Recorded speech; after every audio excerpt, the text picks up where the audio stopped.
Bonjour, bienvenue à cette session de Québec Mines et Énergie sur la valorisation de rejets thermiques, une nouvelle filière énergétique pour le Québec. Mon nom est Stéphane Gagnon, je suis spécialiste en valorisation de rejets thermiques au ministère de l'Énergie et des Ressources naturelles. La valorisation de rejets thermiques, qu'est-ce que c'est?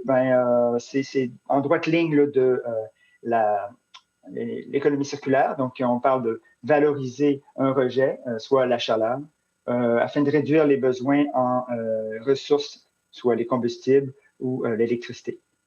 On connaît plus la valorisation de rejets thermiques interne. Par exemple, le siège social de la RAMQ, qui est chauffé par un centre de données qui est situé sur place. On vise maintenant à encourager les projets de valorisation de rejets thermiques externes. Dans ce cas-là, on va utiliser des rejets thermiques d'un site pour chauffer et répondre aux besoins de chaleur d'un autre site ou d'autres sites. C'est le cas, par exemple, de l'incinérateur de la Ville de Québec. C'est aussi le cas de Serre Toundra à Saint-Félicien. Pour faire lever des projets de valorisation de rejets thermiques, le ministère de l'Énergie et des Ressources naturelles a publié un appel à proposition de 275 millions. 200 millions proviennent de l'entente bilatérale intégrée avec le gouvernement du Québec, avec le gouvernement fédéral, et 75 millions proviennent du Fonds de l'électrification et des changements climatiques. Le premier projet accepté dans le cadre de cette nouvelle proposition est l'octroi de 31 millions de dollars à la Ville de Québec pour son projet de valorisation de rejet de vapeur de son incinérateur pour les besoins de l'hôpital d'Enfant Jésus. Pour mieux connaître le potentiel de la valorisation de rejets thermiques au Québec, le ministère a mandaté un groupe de chercheurs qui ont produit un rapport sur la situation et le rapport est déjà disponible sur notre site web là, à l'adresse qui est présentée. Les chercheurs ont aussi produit une carte géoréférencée des rejets thermiques et des besoins thermiques. Cette carte-là va être disponible là, en début d'année prochaine ça va être, on vous invite à aller la consulter. Et éventuellement, ce qu'on vise, c'est de remplacer les estimés des chercheurs des rejets thermiques par un registre obligatoire des rejets thermiques importants. Donc, c'est une mesure qu'on a prévue au plan directeur en transition énergétique. Un tel registre existe déjà en France depuis 1980. Donc, voici maintenant l'horaire de la session. Tout d'abord, il va y avoir les résultats de l'étude que je viens de parler sur le potentiel de la valorisation des rejets thermiques au Québec, présenté par Michael Kumert, professeur titulaire au département de génie mécanique de l'Université de Montréal. Ensuite, on aura le réseau de chaleur comme levier de développement, le cas de Saint-Félicien, la valorisation de chaleur des eaux grises, la récupération d'énergie thermique, un nouveau paradigme du traitement informatique, le cas de Qscale. Ensuite, Zibi, un écoquartier à faible émission de carbone, un concept innovant de climatisation et de chauffage urbain. Et finalement, le projet de valorisation de rejets thermiques, de rejets de vapeur de l'incinérateur de la Ville de Québec par l'hôpital d'Enfant Jésus. Donc, sans plus attendre, je vais passer la parole à Michael Kumert pour les résultats de l'étude sur le potentiel de valorisation de rejets thermiques. À toi, Michael. Bonjour à tous et toutes et merci Stéphane pour l'introduction. Donc, dans ce projet, on s'est posé deux questions. Combien de chaleur est rejetée au Québec et quelles parties de ces rejets sont valorisables? Alors, on peut aborder ce problème sous l'angle du bilan d'énergie du Québec et le schéma que vous voyez ici, c'est une version simplifiée du bilan d'énergie qui est publié dans l'état de l'énergie au Québec de la chaire de gestion de l'énergie de l'HEC. Ce qu'on voit, c'est que sur la partie d'énergie qui n'est pas réexportée, les pertes représentent à peu près la moitié de l'énergie, un peu plus en fait, et l'énergie utile un peu moins que la moitié. Donc ces pertes, finalement, c'est de la chaleur. La forme finale de l'énergie, c'est presque toujours de la chaleur. Donc on pourrait se dire, c'est facile, les rejets thermiques qui sont là, c'est les pertes. Est-ce qu'ils sont valorisables? Bon, clairement pour certains non. Si on pense par exemple aux pertes dans les transports, c'est difficilement imaginable de récupérer la chaleur perdue sur un véhicule en mouvement et de la réinjecter dans des bâtiments ou de l'industrie. Mais d'un autre côté, dans l'énergie utile, il y a aussi des rejets thermiques. Si on pense par exemple au cas d'un centre de données informatique, presque toute l'énergie qui rentre dans le centre informatique, toute l'électricité, est utile puisqu'elle est utilisée pour faire des calculs, mais elle est quand même convertie en chaleur dans les ordinateurs et il faut s'en débarrasser dans les tours de refroidissement. Ça veut dire que dans l'énergie utile, il y a aussi une partie qui finit en rejet thermique, dont une partie pourrait être valorisable. Donc, on a en fait deux questions qu'on s'est posées dans le projet. Quelle partie de ces pertes et de l'énergie utile est-ce qu'on peut récupérer et réinjecter dans les bâtiments et les industries? Et où, sur le territoire du Québec, est le potentiel de valorisation? Alors, comme Stéphane l'a dit, donc c'est lui qui a initié et chapeauté le projet. Et pour le projet, on avait une équipe multidisciplinaire avec des chercheurs de Polytechnique Montréal, de l'Université de Montréal à l'École d'urbanisme et d'architecture de paysage, le CTTEI, qui est le Centre de transfert technologique en écologie industrielle, et le CIREG, qui est un centre d'expertise en analyse du cycle de vie. On avait trois objectifs, donc cartographier les rejets et les besoins thermiques, cartographier le potentiel de valorisation des rejets, et regarder plus en détail 5 études de cas pour lesquelles on faisait une analyse technique, économique et environnementale. Et donc, on avait, comme l'a mentionné Stéphane, deux livrables, un rapport et des bases de données. Donc, la première partie, la première étape du projet, c'était de quantifier et de localiser les rejets thermiques. Alors, pour le faire pour les rejets thermiques industriels, on a combiné plusieurs types d'informations. Le premier type d'information, c'est le registre canadien des émissions de gaz à effet de serre, qui donne par établissement les émissions de gaz à effet de serre et leur localisation.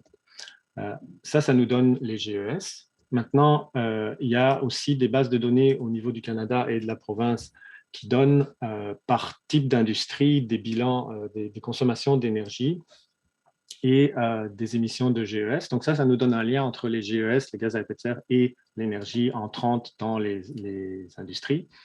Et ensuite, il y a une étude qui a fait des analyses plus détaillées des bilans d'énergie de certains types de processus industriels, et donc qui relie l'énergie entrante dans l'usine, pour faire simple, à ce qui sort comme rejet. Donc le type de rejet, leur qualité, si on veut, si c'est des gaz, des liquides à différentes températures, et leur quantité. Donc on a le lien entre GES, énergie entrante, et puis énergie entrante et rejet. Donc ça nous a permis d'établir une base de données avec chaque établissement et ses rejets thermiques, donc en quantité et en qualité. Ce que ça donne à l'échelle du Québec, vous voyez, c'est à peu près 170 pétajoules par an. Alors, on a regardé d'autres catégories que les industries. Il y avait les centrales de cogénération, les stations d'épuration des eaux, les centres de données informatiques et les réseaux électriques autonomes. Au total, ça donne 205 pétajoules par an. Qu'est-ce que c'est 205 pétajoules? Ben, une façon de le voir, c'est 60 TWh à peu près. C'est un tiers des ventes d'Hydro-Québec. Et une autre façon de le voir, c'est l'équivalent de la consommation de 2 millions de ménages québécois. Donc, c'est quand même une quantité significative d'énergie. Ici, on a une représentation de la base de données sur une carte. Mais donc, il faut bien comprendre que la carte, c'est plus qu'une image, en fait. Les points sur la carte sont associés à des propriétés, leurs coordonnées géographiques, bien sûr, mais aussi le type d'industrie, le rejet, le type de rejet et la quantité de rejet. Et donc ici, à gauche, ils sont représentés par type, donc par catégorie d'industrie, cogénération, etc., mais aussi par type de rejet. Donc on voit que les gros morceaux, c'est les gaz chauds de cheminée, les gaz chauds de procédé et les effluents liquides chauds et tièdes, on dirait. Donc ça donne une idée à l'échelle de la province des résultats de la partie sur les rejets. La deuxième étape du projet, c'est de regarder les besoins thermiques. Alors, pour regarder les besoins thermiques des bâtiments à l'échelle du Québec, on a combiné de nouveau plusieurs sources d'informations. La première, c'est la base de données GeoIndex, qui est gérée par l'Université de Laval et qui donne les lots d'unités d'évaluation foncière, donc c'est payer les taxes en gros, et ça donne par lot quel est l'usage prédominant, le nombre d'étages du bâtiment.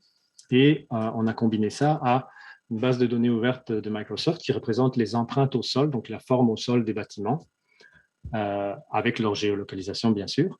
Et donc, les deux ensemble, ça nous a donné sur une carte tous les bâtiments du Québec avec ce qu'il y a dedans et leur superficie de plancher totale. Ça, on l'a combiné avec des bases de données de niveau de Ressources naturelles Canada à l'échelle du Canada et de la province du Québec plus particulièrement. qui nous donne l'énergie par usage final et par type de bâtiment. Et comme c'est des consommations d'énergie, pour transformer les consommations d'énergie en besoins thermiques, il faut faire des hypothèses sur le rendement. Ensuite, pour les besoins thermiques liés à l'eau chaude domestique, on les a considérés comme constants en fonction du temps. Pour les besoins en chauffage des locaux, on a supposé un profil mensuel basé sur des degrés jours de chauffage. Donc ça nous donne une base de données de tous les bâtiments du Québec avec leurs besoins thermiques pour l'eau chaude et pour le chauffage des espaces. Ici, on a un exemple de résultat. Donc, c'est une carte d'un quartier urbain. Encore une fois, ce n'est pas juste une image. Chaque polygone ici a des propriétés. Donc, qu'est-ce que c'est comme type de bâtiment, sa superficie de plancher totale et une estimation de ses besoins thermiques pour l'eau chaude et pour le chauffage des espaces. Et comme on voit ici, ce n'est pas juste résidentiel ou commercial institutionnel. Dans la catégorie commercial institutionnel, il y a une dizaine de sous-catégories qui en disent un peu plus sur ce qu'il y a dans le bâtiment. Alors, pour les besoins, on a aussi considéré les serres. Alors là, on a obtenu une liste des serres au Québec qu'on a rendue anonyme et on a utilisé des images satellites pour estimer la superficie des serres. Et ensuite, on a estimé leurs besoins thermiques avec une consommation, des besoins en chaleur pour le chauffage de 2 gigajoules par mètre carré par an, pour lesquels on a de nouveau fait un profil basé sur les degrés jours de chauffage. Donc ça nous donne l'estimation pour les serres. Ce que ça donne au total, ici, vous voyez, il y a à peu près, pour les bâtiments résidentiels, c'est le plus gros morceau, 245 pétajoules par an. Les commerciaux institutionnels, 110 et les serres, 4. Donc au total, on a 360 pétajoules par an environ, à comparer avec les 205 de rejet. Donc on est dans le même ordre de grandeur. C'est un petit 2/3, on va dire, des besoins qui pourraient être couverts par les rejets thermiques identifiés. Alors, maintenant qu'on a les rejets et les besoins, on peut évaluer le potentiel de valorisation. On s'est d'abord intéressé au potentiel actuel de valorisation des rejets thermiques. Donc, qu'est-ce que c'est que ça? C'est la quantité d'énergie qui peut transiter des émetteurs vers les récepteurs dans la situation actuelle. Alors, comment on évalue ça? Mais si on regarde les rejets disponibles et les besoins disponibles, le potentiel de valorisation, c'est en fait le minimum des deux, puisque si on est ici au mois le plus froid, la valorisation, c'est limité par les rejets. On a une certaine quantité de rejets, on ne peut pas valoriser plus. L'été, par contre, on a une certaine quantité de besoins, on ne peut pas non plus valoriser plus. Donc, en fait, la quantité qui peut transiter, c'est le minimum des deux. C'est le minimum entre les rejets et les besoins mensuellement. Alors, cette quantité qui peut transiter, il faut l'évaluer sur le territoire du Québec. Alors, ce qu'on a fait comme un exemple d'utilisation des bases de données, c'est de définir des disques d'un rayon de 2 km. On prend tous les besoins thermiques et tous les rejets thermiques qui tombent sur ce disque.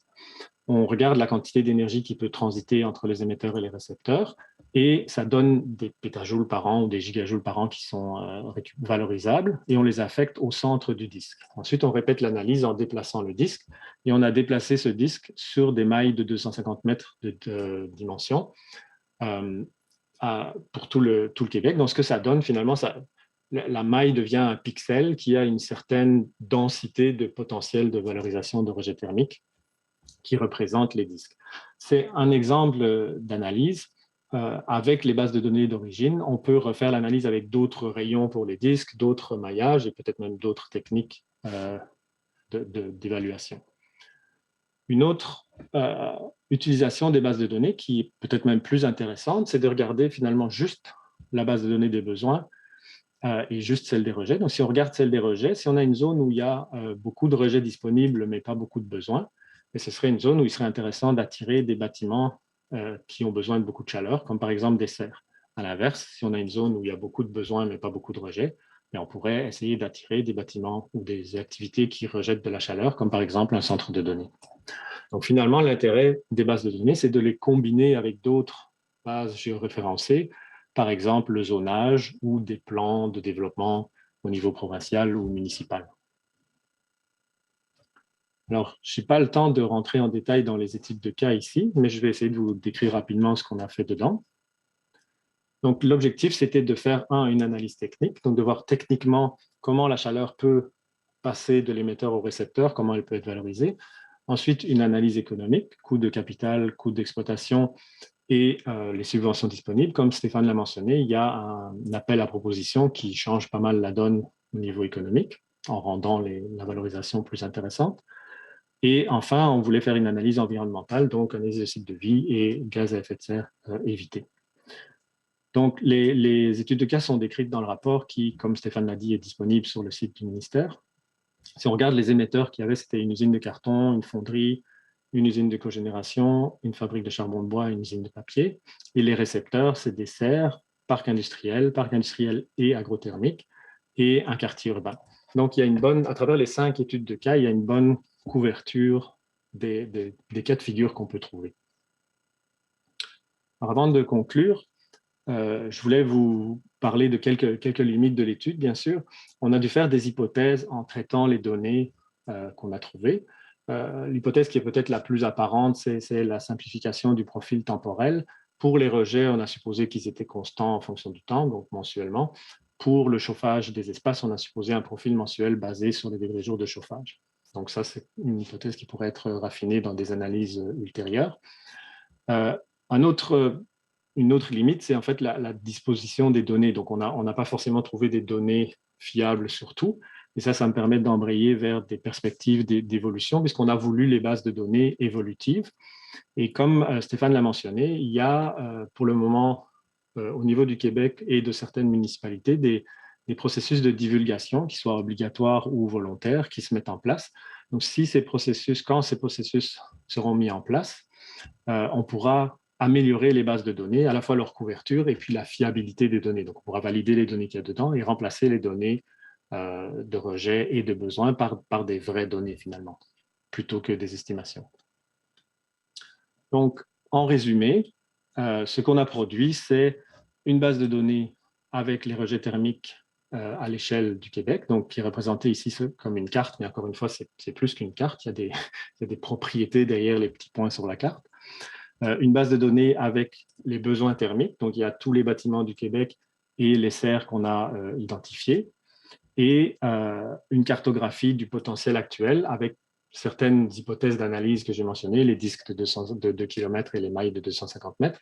Mais finalement, l'intérêt des bases de données, c'est qu'on peut refaire cette analyse avec d'autres paramètres ou aussi utiliser les bases de données en les couplant à d'autres cartes ou d'autres bases de données géoréférencées, comme par exemple le zonage ou les plans de développement.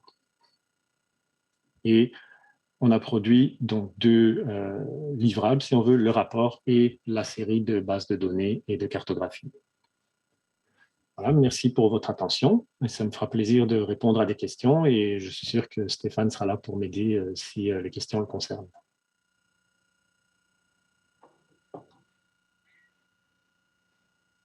Bonjour, Mickaël. Merci, Mickaël, plutôt. Donc, je vois que là, il n'y a pas de questions. Je peux peut-être en commencer une, si vous voulez. Mickaël, est-ce que tu crois que la valorisation de rejets thermiques a le potentiel d'augmenter le nombre de réseaux de chaleur urbains ou de boucles énergétiques au Québec? J'espère certainement que oui. En fait, je pense que c'est une des différences clés entre les anciennes générations de réseaux de chaleur où on avait une centrale de production et puis des consommateurs. Mais la valorisation était quand même à la base un peu, puisque c'était souvent des centrales de production électrique. Mais maintenant, on va vers des réseaux de chaleur où on intègre finalement plusieurs émetteurs de chaleur et plusieurs récepteurs. Et donc, c'est un potentiel pour augmenter la résilience du système énergétique et favoriser la valorisation. Comme tu l'as mentionné au début, finalement, la valorisation des rejets de chaleur, c'est un peu la traduction énergétique de l'économie circulaire. Et je pense que c'est une des clés pour décarboniser le Québec, c'est de mieux réutiliser la chaleur. Et le fait d'avoir des réseaux centralisés qui combinent différents types de rejets et de besoins, ça augmente la résilience du système. Si par exemple un des rejets diminue ou s'arrête et un des besoins augmente ou diminue, c'est moins problématique si on a un réseau à l'échelle d'un quartier qui combine plusieurs sources. Merci. J'ai une question qui est arrivée. Est-ce que le niveau de température était considéré? Par exemple, j'imagine ça fait référence peut-être au degré jour. Oui, oui. OK. Sinon, ce que je comprenais, moi, dans la question, c'est pour les rejets industriels. Donc, ils sont dans la base de données par type de rejet et les types de rejet, ça inclut les niveaux de température. Par exemple, on a des gaz de cheminée entre, je sais pas, 200 degrés et 500 degrés, des gaz chauds de procédé, des effluents liquides au-dessus de 50 degrés et en dessous de 50 degrés. Donc, on a des catégories de rejet avec les niveaux de température. Par contre, quand on a fait la carte, la troisième carte, si on veut, il y avait les besoins, il y avait les rejets et il y a la carte du potentiel actuel. Là, c'est juste des pétajoules qui transitent. On n'a pas fait attention au niveau de température. Donc, c'est certain que si on veut chauffer un bâtiment avec des effluents à basse température, il va falloir des pompes à chaleur pour remonter le niveau de température. Donc ça a été pris en compte dans les études de cas plus détaillées. Mais la carte que j'ai montrée de valorisation, c'est juste des pétajoules. Oui, j'ajouterais que lorsqu'on aura en ligne la carte géoréférencée des rejets thermiques, vous pourrez vous promener là, sur notre site, aller identifier des rejets thermiques et en pointant sur le rejet thermique, vous allez pouvoir avoir la qualité et la quantité du rejet thermique, à savoir combien de pétajoules annuels et aussi de quelle température est ce rejet, s'il est liquide ou gazeux, etc. Donc, ça va être à suivre lorsque ce sera en ligne. J'ai plus de questions. Je vais te remercier, Michael. C'était super intéressant. De toute façon, pour l'opportunité de présenter le projet et pour l'organisation du congrès. Là. Excellent. Puis on va avoir l'occasion au courant des études de cas qui s'en viennent. Là, donc, tout le reste de la demi-journée va présenter des cas concrets, de voir comment va prendre forme ce potentiel-là. Donc, je rappelle qu'il y a 60 TWh de rejet thermique au Québec, soit si on compare avec la Romaine, c'est 8 TWh. Donc, on voit le potentiel très important là, de la valorisation de rejet thermique. Donc, sans plus attendre, je vais enchaîner avec la prochaine conférence, soit une conférence de Jean-Marie Niget, président d'Innovagro Consultant. Il va présenter les rejets de chaleur comme levier de développement, le cas de la ville de Saint-Félicien. Donc, à toi, Jean-Marie. Merci Stéphane. Si on peut lancer la présentation PowerPoint, ce serait parfait. Donc, je vais vous parler d'un cas démonstratif concret où la valorisation des rejets thermiques a été vraiment un levier de diversification et de développement pour une communauté en région éloignée au Québec. Donc, c'est le cas de la ville de Saint-Félicien. La ville de Saint-Félicien, c'est sur la rive ouest du lac Saint-Jean, une ville moyenne d'une population de 10 300 habitants. Dès 1997, la ville a travaillé à l'implantation d'une centrale de cogénération à la biomasse sur son territoire. Elle avait déjà en tête l'objectif d'une valorisation des rejets thermiques comme levier de développement et de diversification. Mais malheureusement, les mentalités puis le contexte n'étaient pas prêts, ce qui fait que on n'a jamais abandonné à Saint-Félicien. Je suis basé à Saint-Félicien. On n'a jamais abandonné, mais disons que pour concrétiser le premier cas démonstratif, il a fallu être patient. En 2005, la ville était économiquement dépendante à peu près à 60% de l'industrie forestière. On est situé au lac Saint-Jean. Hein. On est quand même dans une région nordique du Québec. Donc, de l'industrie forestière et du secteur des pâtes et papiers. En 2013-2014, grâce à un patient travail, puis beaucoup de passion, la ville a réussi à impliquer son partenaire historique dans le produit forestier résolu et également des promoteurs privés locaux dans un projet extrêmement ambitieux et ce qui allait devenir un exemple démonstratif de valorisation des rejets thermiques pour tout le Québec.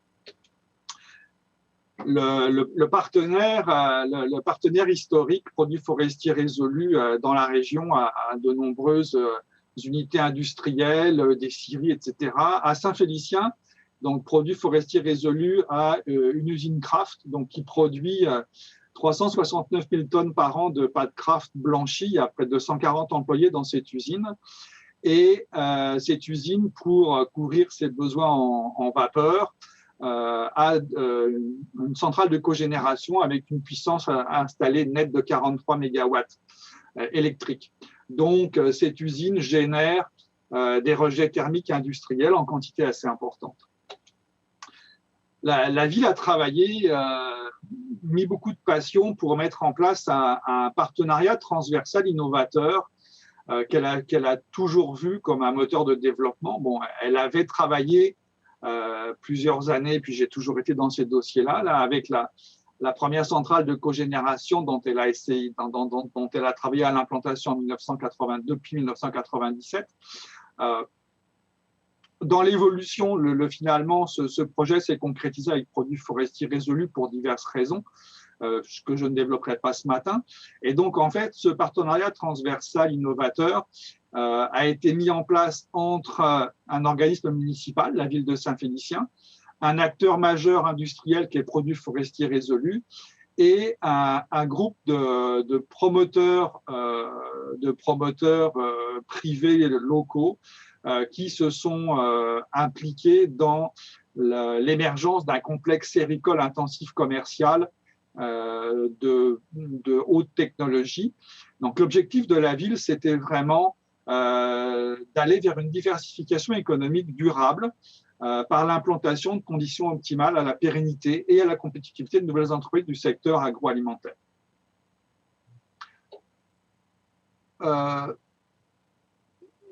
Stéphane, là, j'ai un compte à rebours sur un de mes écrans. Est-ce que tout le monde voit la présentation PowerPoint?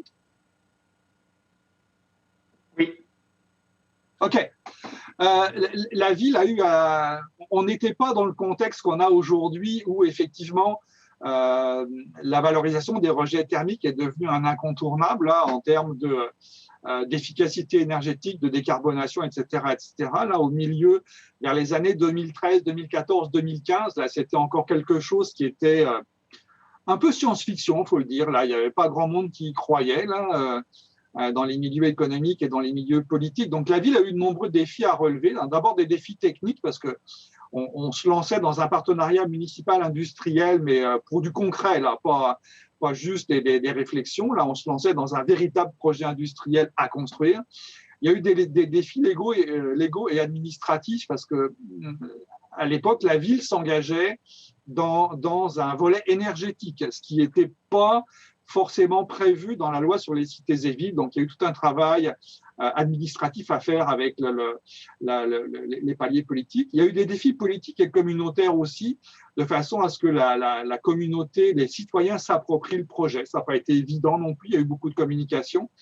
Des défis de coordination puis d'engagement politique pour avoir une collaboration étroite entre les trois paliers de gouvernement. Et enfin, des défis environnementaux, parce que les options environnementales sur lesquelles on travaillait n'étaient vraiment pas conventionnelles et que le projet était au Québec qui était quelque chose d'assez hors norme.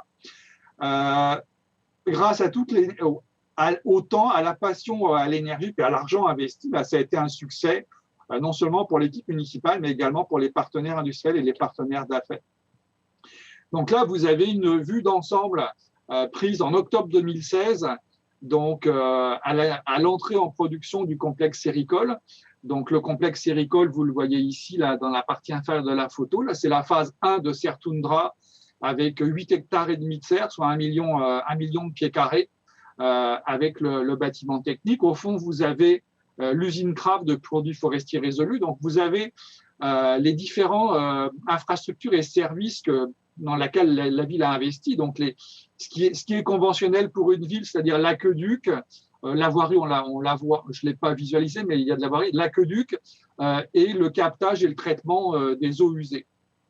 Là où la ville a fait preuve d'originalité, c'est qu'elle s'est investie dans un réseau d'autres procédés pour alimenter le complexe de serre, même si ce réseau est d'un usage secondaire dans la mesure où, je tiens à le préciser, le complexe séricole est autonome en termes d'eau d'irrigation puisqu'il recycle intégralement les eaux de précipitation à partir de ses toitures qui sont collectés dans le bassin qu'on voit ici de 52 000 m3 par phase.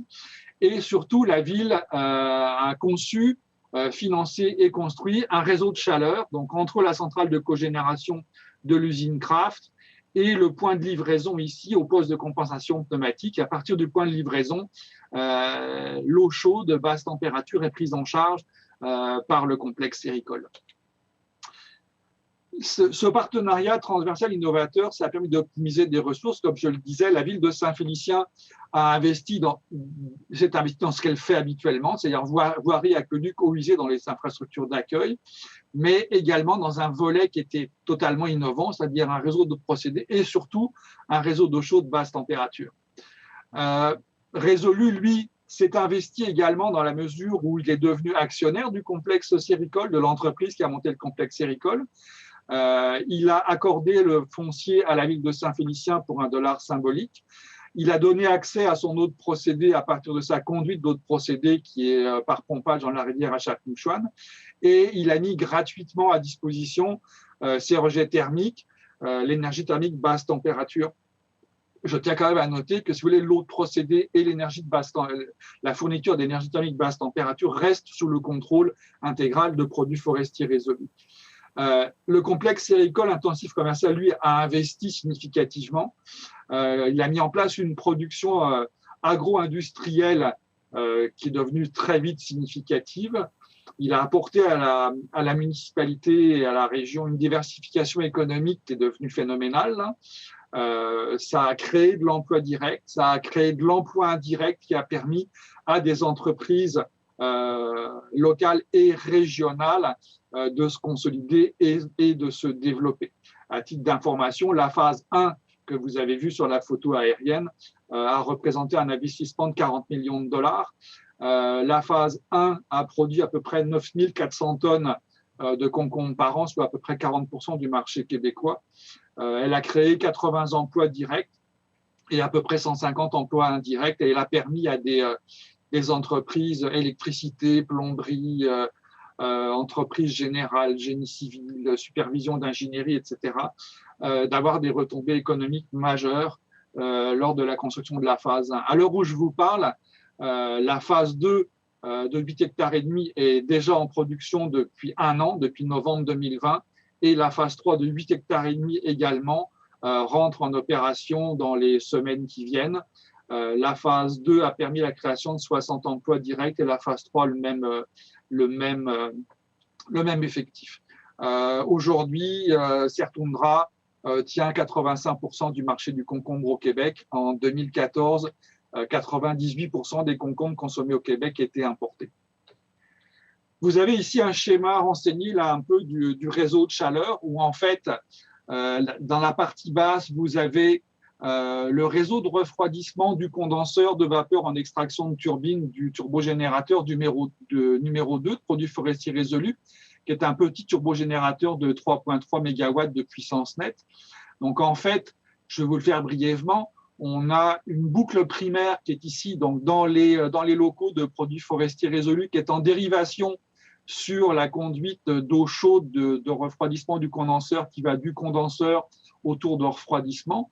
Donc cette boucle primaire est équipée d'une crépine double de façon à retenir toutes les impuretés, une pompe de surpression qui permet de combattre la perte de charge d'un système de 2 échangeurs à plaques.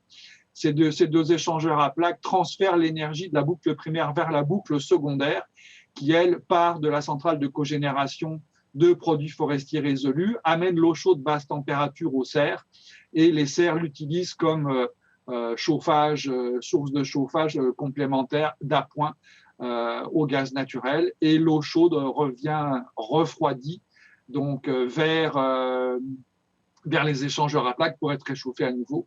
Il y a également une pompe de circulation sur la boucle secondaire. Je ne rentre pas dans les détails techniques, vous pourrez consulter ce schéma une fois qu'il sera mis en ligne. Là, c'est plus parlant. Donc là, vous avez ici des photos là, de la boucle primaire.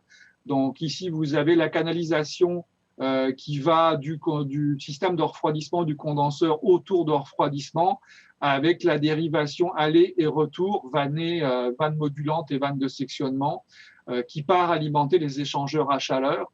Là, vous avez la crépine double qui permet de retenir les impuretés pour pas encrasser les échangeurs avec la pompe de circulation, de surpression de la boucle primaire. C'est une pompe à peu près équivalente qui est sur la boucle secondaire.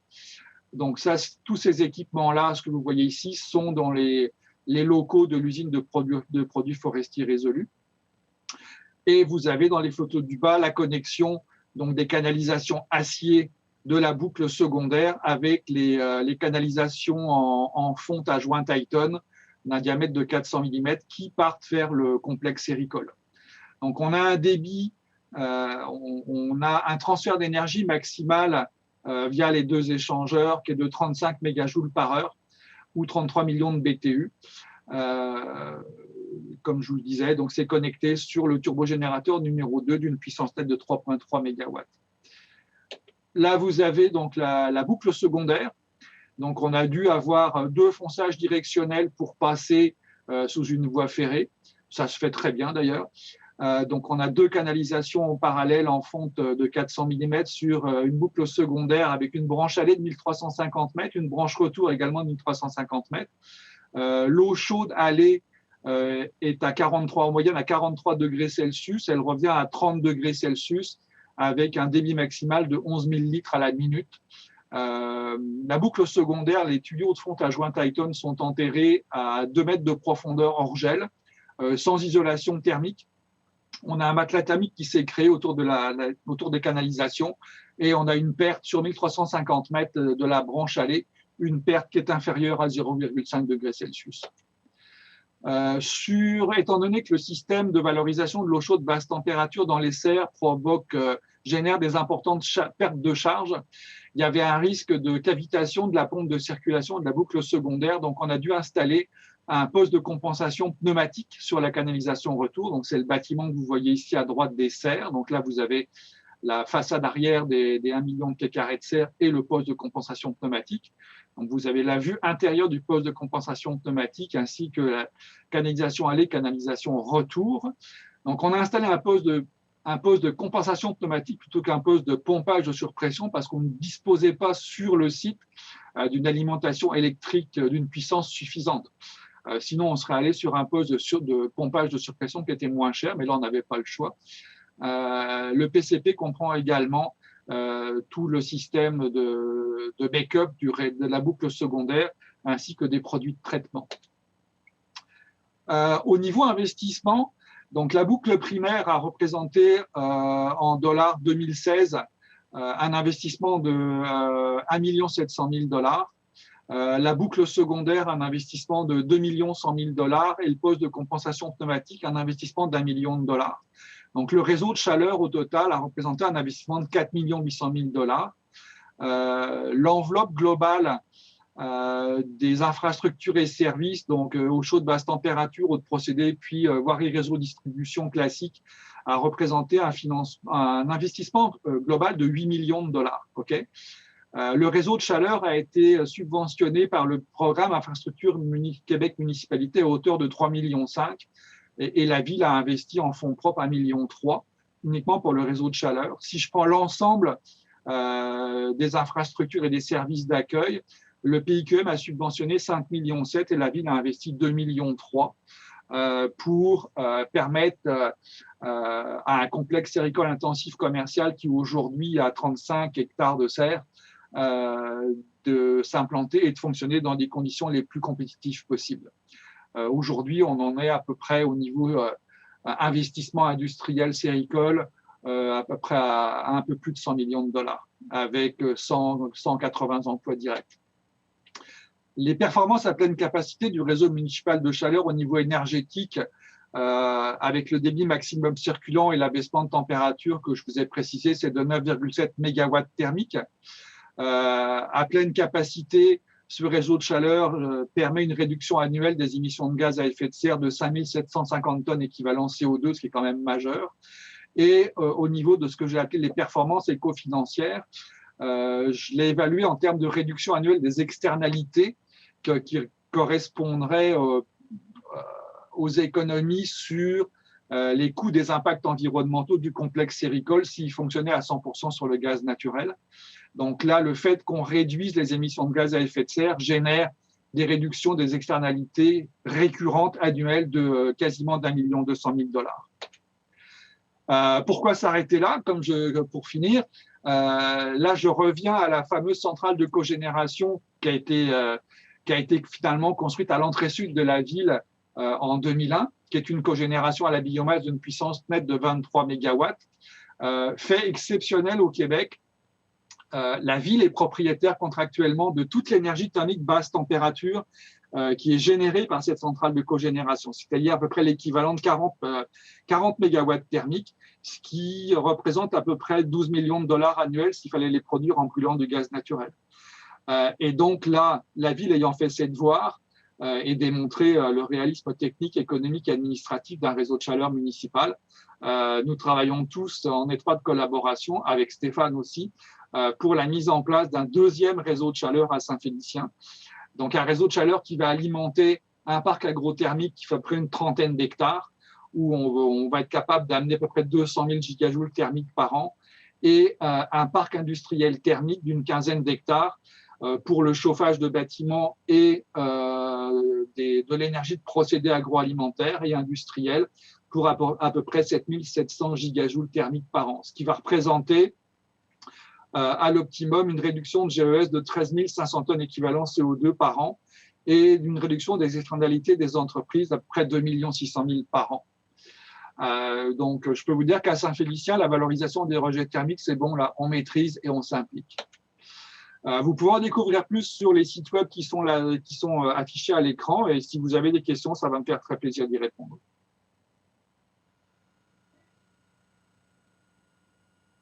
Bien, merci Jean-Marie. C'est super intéressant. Déjà, près de 6 000 tonnes de CO2 équivalent annuel économisé, et puis les prochains à venir pour un potentiel de 13 500 tonnes de CO2 équivalent. Donc, on voit qu'on est parti dans la bonne direction. Je pense que Saint-Félicien est vraiment l'exemple pour toutes les municipalités là, qui voudraient utiliser les rejets thermiques pour développer leur économie.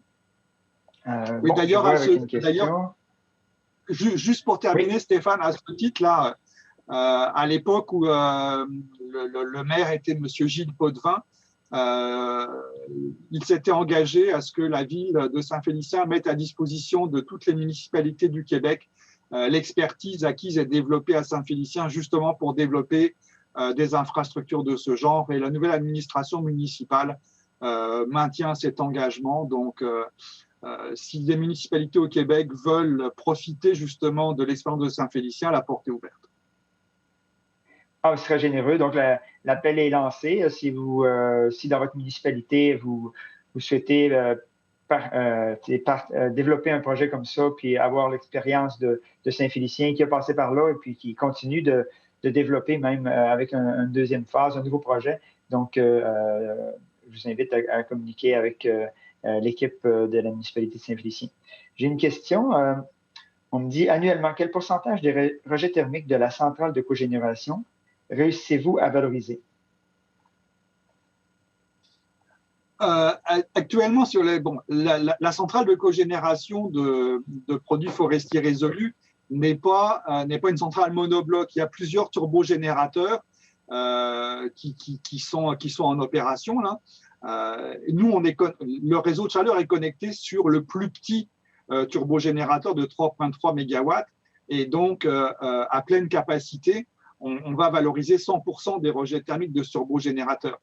Mais ce turbogénérateur ne représente que 3,3 MW sur 43 MW de puissance nette installée. On a choisi ce turbogénérateur-là parce que c'est lui qui avait le profil thermique au niveau de l'eau de refroidissement du condenseur qui était le plus régulier, celui qui avait les moins grandes variations. Dans le cas de la centrale de cogénération à l'entrée sud de la ville, le réseau de chaleur qu'on envisage de mettre en place va valoriser à peu près 35 à 40% des rejets thermiques de la centrale de cogénération de 23 MW. Là. Bon, là c'est ce qu'on a actuellement en tête. Mais si demain, un client, une entreprise cliente se présente pour valoriser 60, 70 ou 80% des rejets thermiques de cette centrale de cogénération, on surdimensionnera le réseau de chaleur sans problème. Et je pense que Stéphane Gagnon sera très content de ça. Oui, absolument. Bon, encore merci, Jean-Marie. Et puis, on continue à collaborer ensemble. Et puis, je rappelle que, je ne me rappelle pas, je ne l'ai pas encore dit, mais pour votre information, Jean-Marie était comme pionnier là, de la valorisation de rejet thermique, avait élaboré la première étude sur la valorisation de rejet thermique il y a plus de 10 ans. Donc, ça a permis d'éclairer le Québec vers cette voie là, super pertinente. Encore merci, Jean-Marie. Merci, Stéphane. Donc, pour poursuivre, on va maintenant passer à la valorisation de la chaleur des eaux grises, présentée par Renewable Resource Recovery Corporation. Donc, je passe la parole à Boris Nanef, PDG de Renewable Resource Recovery Corporation. Bonjour, merci M. Gagnon et MERN de nous avoir invités. Mon français n'est pas parfait, mais je ferai de mon mieux. M. Nanef ne pouvait pas être présent ce matin. Je m'appelle Carl Newbert, administrateur et responsable du marketing pour Renewable Resource Recovery Corp. Nous sommes une société de licence de technologie de Sudbury en Ontario. Nous avons inventé une technologie d'énergie géothermique qui remplace complètement le combustible fossile pour le chauffage et le refroidissement des bâtiments. Je vais vous parler de la valorisation de la chaleur des eaux grises comme nouvelle source de revenus pour les municipalités et services publics. La technologie peut également être utilisée par le secteur privé avec peu ou pas de paperasse bureaucratique. Prochaine page, s'il vous plaît. Notre technologie est basée sur notre tuyau AdSource Energy. C'est un système de chauffage et de refroidissement sans combustible fossile qui fonctionne en récupérant l'énergie des eaux usées avec une thermopompe. Prochaine page, s'il vous plaît. Le tuyau AdSource Energy fait partie du système AdSource Energy. D'autres composants de ce système utilisent des panneaux photovoltaïques hybrides, soit intégrés au bâtiment ou autonomes, et une batterie pour le stockage d'énergie. C'est un système carboneutre qui peut être entièrement autonome au niveau énergétique. Page suivante, s'il vous plaît. Voici notre système AdSource Energy. Nous avons des composants sous le sol et des composants optionnels hors sol. Le cœur du système est la pompe à chaleur qui déplace la chaleur hors du bâtiment ou à l'intérieur du bâtiment. Sous le sol, nous avons le tuyau AdSource Energy qui est un tuyau d'égout avec un échangeur de chaleur intégré. Ce tuyau remplace le besoin d'avoir de puits et de champs géothermiques. Pour le chauffage, la chaleur est récupérée dans le tuyau et le sol qui entoure est ensuite pompé dans le bâtiment. Pour le refroidissement, la chaleur est retirée du bâtiment et elle est pompée autour du tuyau où elle est ensuite stockée dans le sol entourant le tuyau. C'est une pile thermique.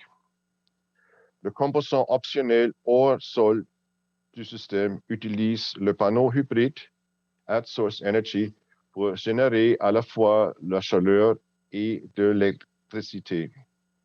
Pendant l'été, les panneaux sont refroidis à leur température de fonctionnement optionnelle en envoyant la chaleur du panneau vers le tuyau, augmentant l'efficacité du panneau jusqu'à 33%.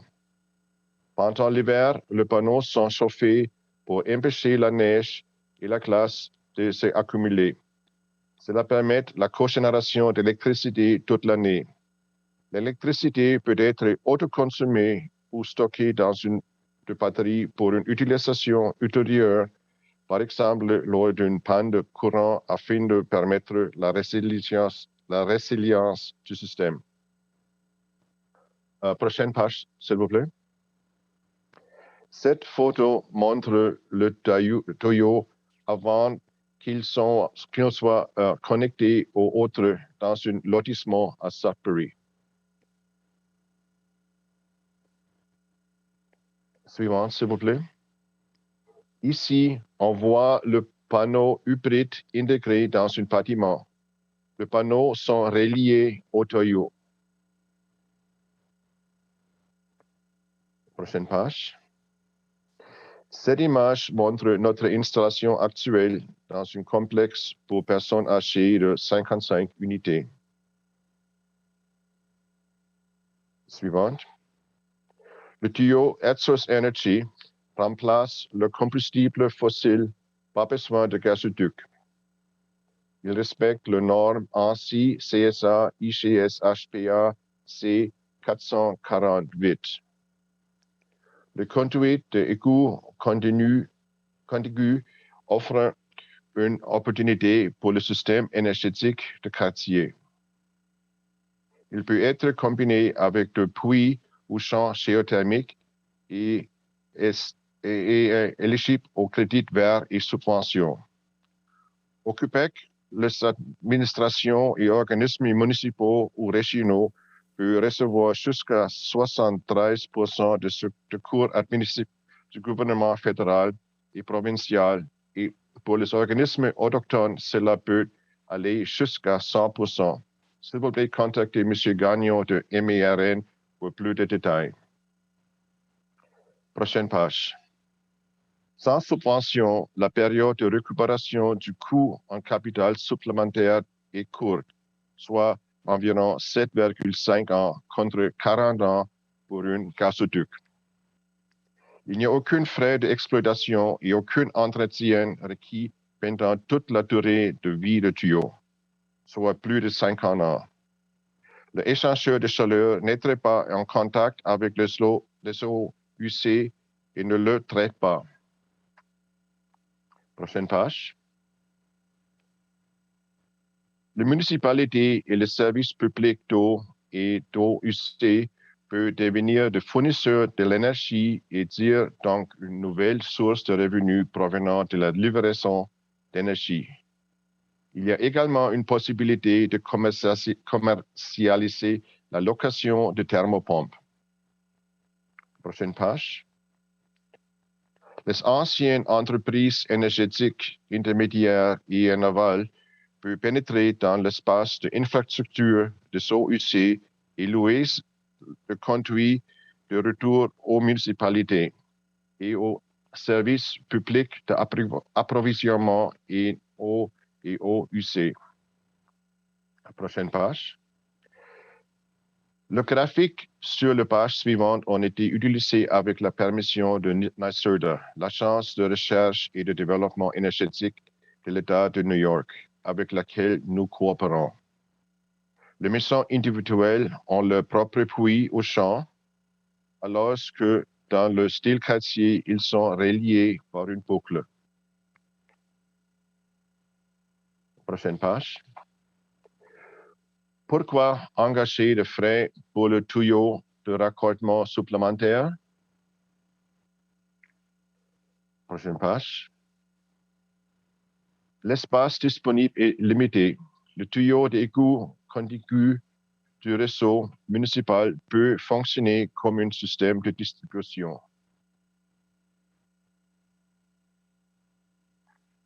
Prochaine page. Le partage et la différence entre le pic de demande permettent de réduire les besoins totaux au niveau de l'infrastructure. À droite, vous pouvez voir comment deux pics différents sont lissés dans un système connecté.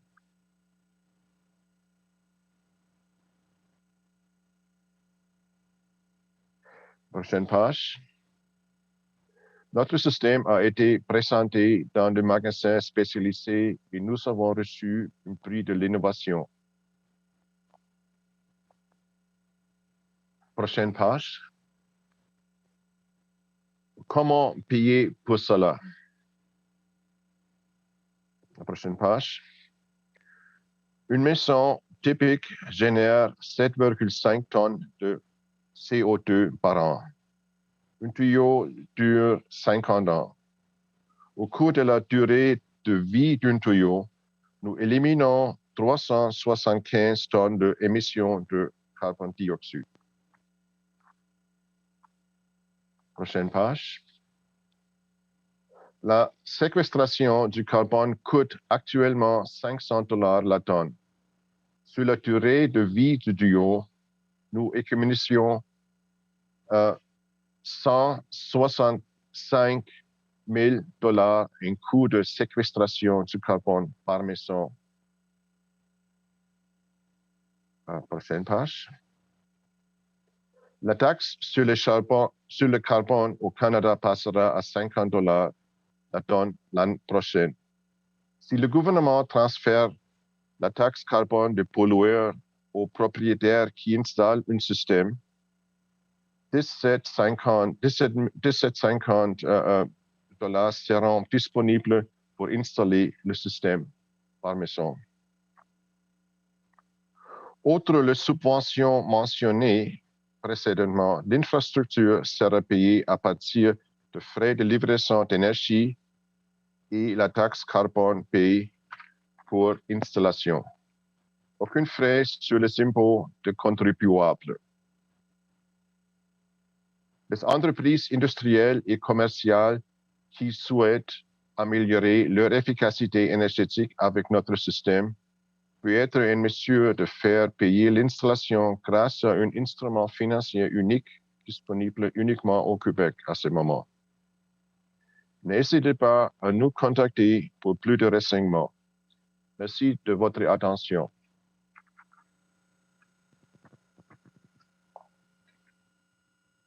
Merci, M. Nubert. Donc, c'est pour une précision, je dirais que même si l'exemple pour les maisons, il y a moins de maisons qui sont au gaz naturel au Québec, très peu même. Il y a quand même la plupart des bâtiments commerciaux institutionnels ont des émissions importantes de gaz à effet de serre parce qu'ils sont de grands consommateurs de gaz naturel. Donc, pour le gaz naturel, là, toute la mécanique, les calculs de gaz à effet de serre sont tout à fait corrects au Québec. Je n'ai pas actuellement de questions. Je vais vous remercier encore une fois, M. Nubert. Et puis, s'il y en a qui veulent communiquer avec vous, ils pourront trouver vos références par le site. Donc, merci encore et à bientôt. Merci, M. Gagnon.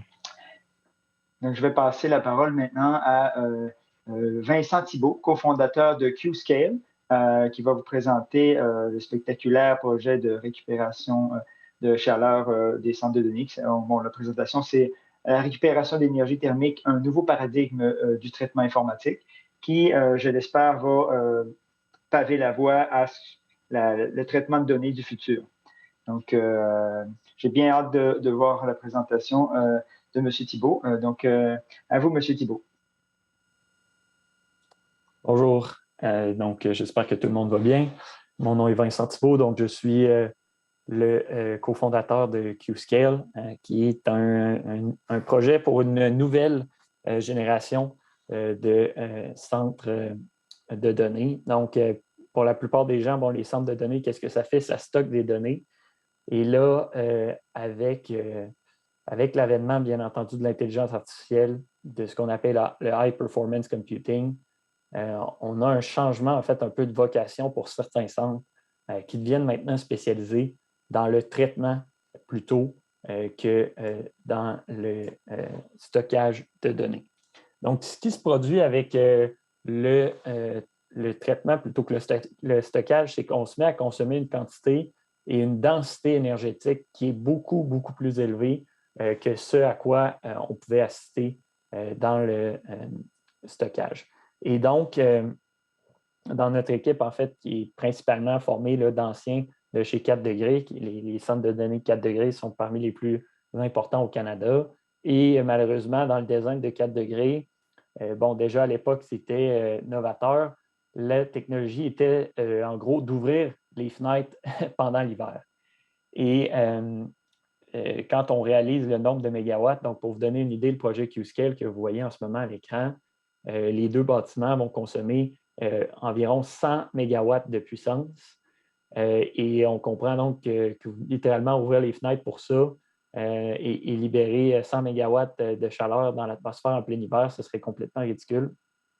Donc, on a décidé de créer un projet de récupération d'énergie. Mais avant d'aller là, je vais peut-être vous parler du projet dans son ensemble parce qu'il y a quelque chose d'assez intéressant dans le projet et dans l'économie circulaire qu'on veut venir faire. Donc, le premier élément du projet, bien entendu, c'est un centre de traitement à haute densité, donc qui est spécialisé justement pour principalement l'intelligence artificielle et le high performance computing.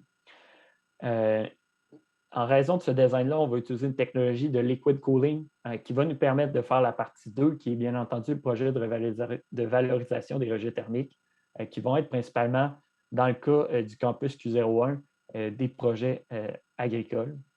Et la troisième partie, et non la moindre, c'est qu'on veut aussi donner accès en fait à de la puissance de calcul aux entreprises locales du Québec, principalement en intelligence artificielle appliquée.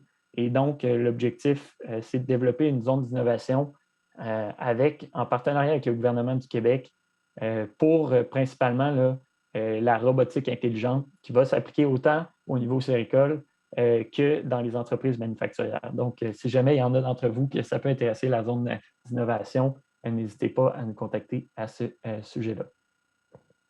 Donc, rapidement, en ce moment, on est en train de construire la première phase du campus Q01. Donc, cette phase-là va consommer là, environ 15 MW d'électricité.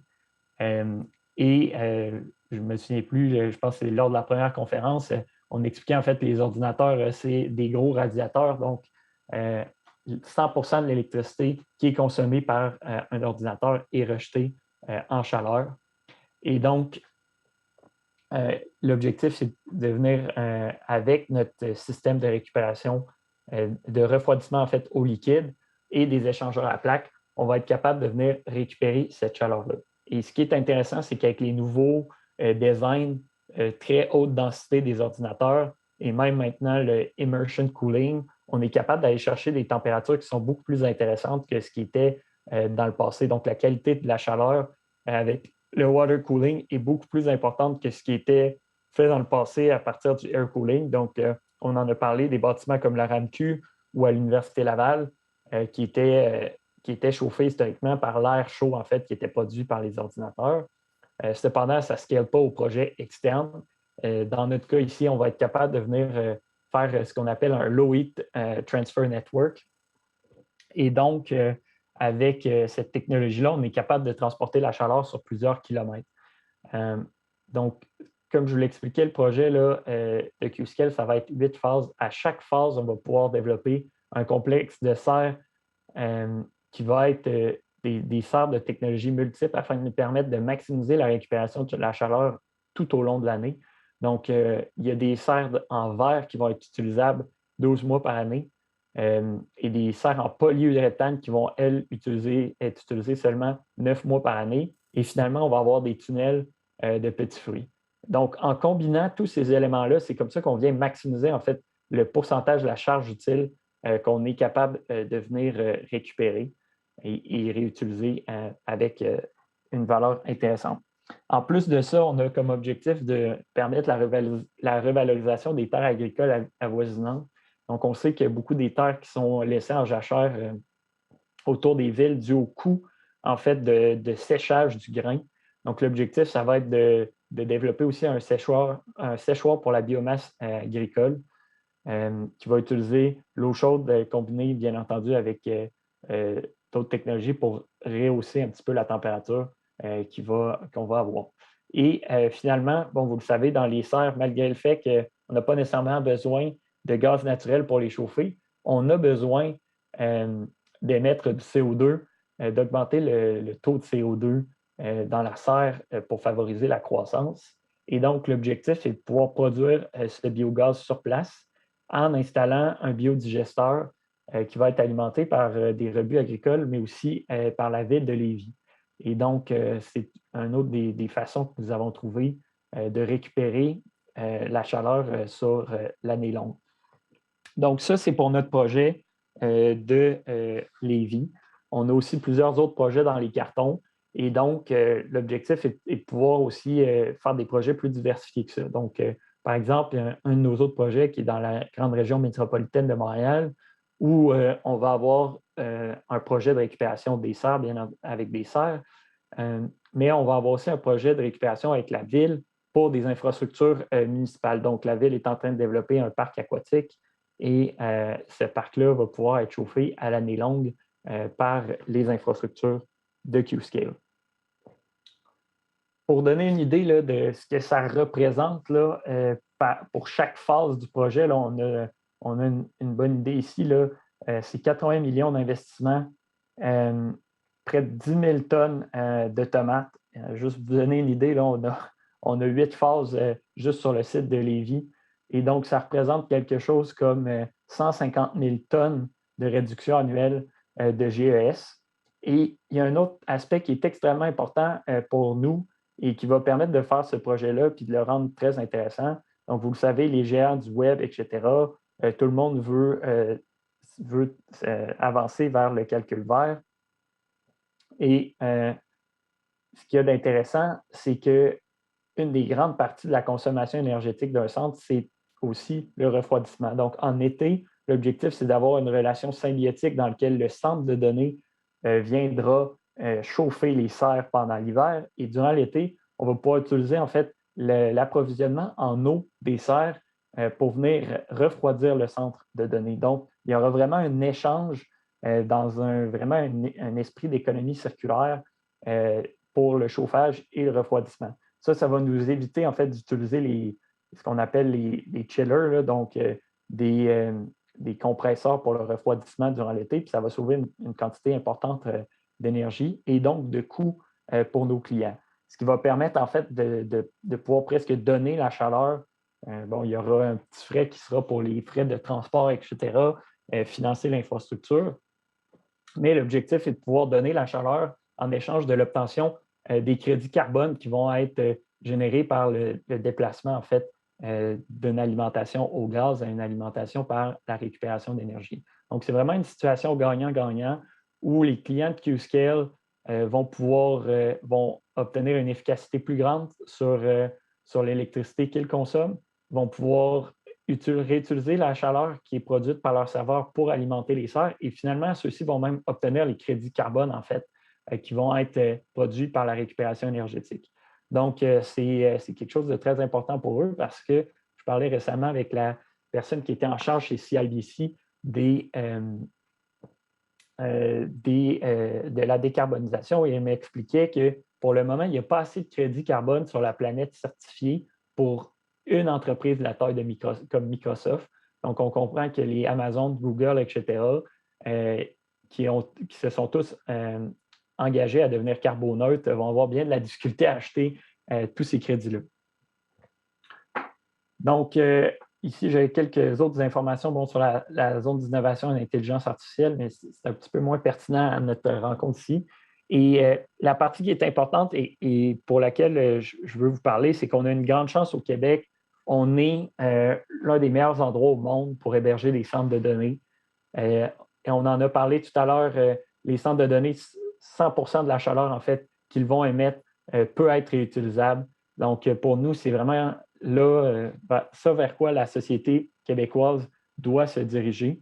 C'est ça qui va nous permettre de créer des quartiers intelligents, peut-être chauffés avec des centres de données. Est-ce que c'est possible d'avoir les infrastructures sportives, des serres, etc.? Et nous, on est ouvert à tout ce type de projet-là. On a l'intention de déployer des centres Qscale dans plusieurs régions du Québec. Et on espère que c'est une vision que vous partagez et que les Québécois vont exiger des centres de données du futur.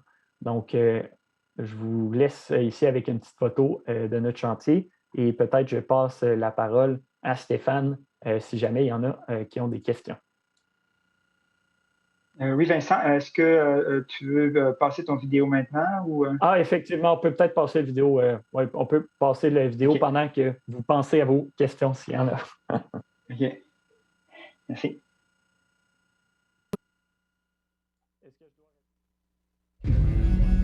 Notre petit point bleu. Berceau d'une curiosité sans limite. Nous avons voyagé très loin. Il est temps que l'univers qui nous habite se joigne à la partie. L'intelligence artificielle, moteur du millénaire pour l'esprit insatiable, un coût trop élevé pour notre planète.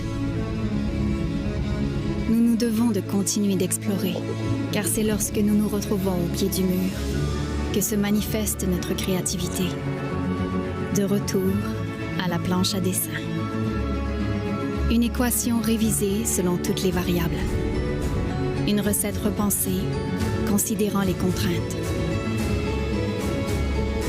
Les rejets deviennent énergie.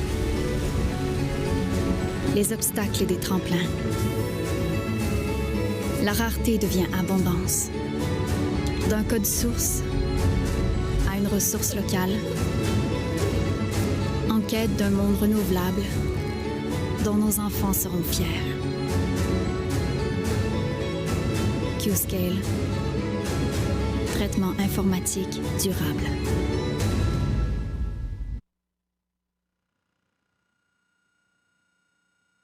Wow!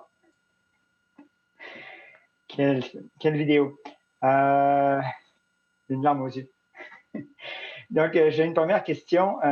Combien de projets à Q-Scale au Québec dans les projets prévus, par exemple, à Montréal? Donc, pour le moment, on a officiellement 2 sites, là, donc Q01 qui est situé à Lévis, Q02 pour le moment qui est situé sur la rive sud de Montréal. Et là, face à la demande en fait qui explose du marché, on est en train d'explorer, de développer des nouveaux sites au Québec. Donc, pour le moment, on est en discussion avec plusieurs régions du Québec. Et ça, c'est un des éléments qu'on discute avec le gouvernement, de dire, écoutez, l'énergie, bon, moi, je suis physicien de formation, je trouve ça désolant de voir qu'on vient mettre les centres de données près des villes plutôt que les envoyer près des barrages, parce que, comme vous le savez, on a une perte d'énergie importante à transporter l'énergie quand il n'y a aucune perte dans la fibre optique. Donc, ce qu'on est en train de regarder avec le gouvernement, c'est dans quelle région est-ce qu'on peut aller s'installer pour se rapprocher justement des barrages. On est en discussion avec plusieurs régions, puis s'il y en a qui nous entendent en ce moment et qui pensent qu'ils ont un endroit qui serait un bon site pour un projet Q-Scale, donc on est très ouvert à tout ça. On est en mode pleine expansion et notre objectif, là, c'est d'avoir éventuellement entre 5 et 10 sites au Québec. Merci. Une nouvelle question. Quels sont les usages envisagés pour la chaleur dégagée là, en période estivale? Bien, pour le moment, en période estivale, bon, comme vous le savez, la valeur des rejets thermiques est beaucoup moindre. Donc, il y a tout ce qui est la biodigestion. Donc, ça fonctionne à l'année longue. Ensuite, le séchage du grain et des produits agricoles aussi. Donc, comment est-ce qu'on peut avoir des séchoirs pour augmenter la valeur de la production agricole? Puis ça peut être dans plusieurs domaines. Là, on parle du grain, mais ça peut être aussi, par exemple, les petits fruits, des éléments comme ça. Donc, pour le moment, c'est les 2 projets sur lesquels on travaille. Mais ensuite, il y a aussi des choses qui sont plus, je dirais, de type urbain. Donc, bien entendu, un centre aquatique municipal, même en plein été, on va vouloir que la piscine soit probablement plus chaude. Donc, on va continuer à récupérer la chaleur pour ça. Mais comme je l'expliquais, en fait, dans la relation symbiotique avec l'agriculture, ce qui est intéressant, c'est que l'agriculture prend beaucoup d'eau. Et pendant l'été, au contraire, la serre vient absorber en fait la chaleur qui est produite par le centre de données en augmentant la température de l'eau avec laquelle on arrose les plantes simplement. Donc, c'est un petit peu la relation de symbiose qu'il y a pour le moment. Si quelqu'un a une bonne idée pour récupérer la chaleur à l'année longue, on serait extrêmement heureux de l'entendre puis on veut la mettre en pratique. Excellent. Ben, merci beaucoup, Vincent. C'est spectaculaire. J'espère que je suis toujours personnellement bien content qu'un centre de données s'installe au Québec plutôt que, par exemple, aux États-Unis, parce que c'est énormément d'émissions de gaz à effet de serre qui sont sauvées, mais ça reste triste d'installer 100 MW de plainte électrique dans un champ pour chauffer l'atmosphère. Donc, c'est exactement, je pense que tu as exactement le projet qu'il faut faire, et puis en espérant d'en inspirer d'autres. Puis je rappelle que on a beaucoup de financement là, pour des projets de valorisation de rejets thermiques de centres de données comme d'autres sources. Donc, merci encore, Vincent. Et puis. C'est moi qui vous remercie. Puis juste pour faire une petite mention, pour vous donner une idée, la récupération, le transfert d'un workload de la Virginie au Québec, 1 MW, c'est l'équivalent de retirer 2000 voitures, 100 MW, c'est 200 000 voitures. Donc, juste pour vous donner une idée de l'échelle à laquelle on parle et pourquoi on a Qscale dans notre nom. Donc, merci encore à Stéphane d'avoir organisé cette conférence et je vous laisse au prochain conférencier ou la prochaine, en fait. Merci. Merci, Vincent. Donc, on va passer maintenant à la prochaine conférence qui est effectivement une conférencière, Geneviève Lucier, présidente et associée chez Equinox, qui va nous présenter Zibi, un écoquartier à faible émission de carbone, un concept innovant de climatisation et de chauffage urbain. Donc, à toi, Geneviève. Merci Stéphane. Bonjour à tous, je suis bien contente de vous présenter ce projet unique donc d'écoquartier à faible émission de carbone ou même zéro carbone, donc Zibi.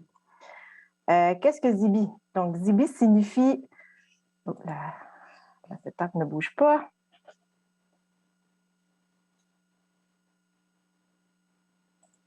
Ah, voilà. Bon.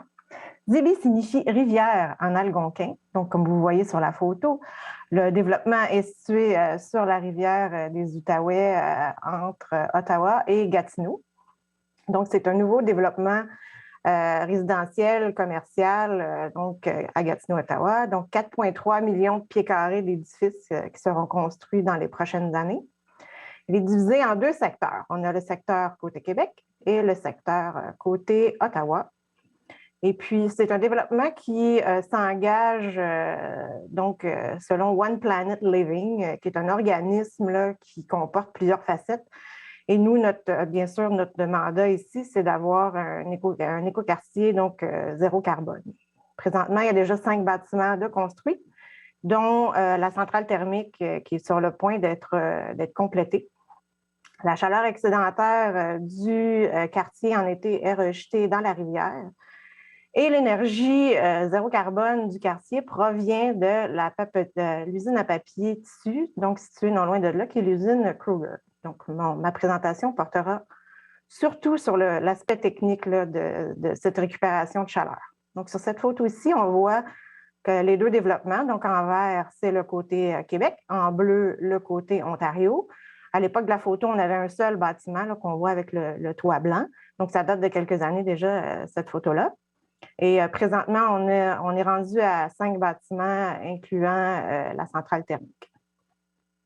Donc, une autre photo qui montre ici comment les deux côtés du développement sont reliés ensemble.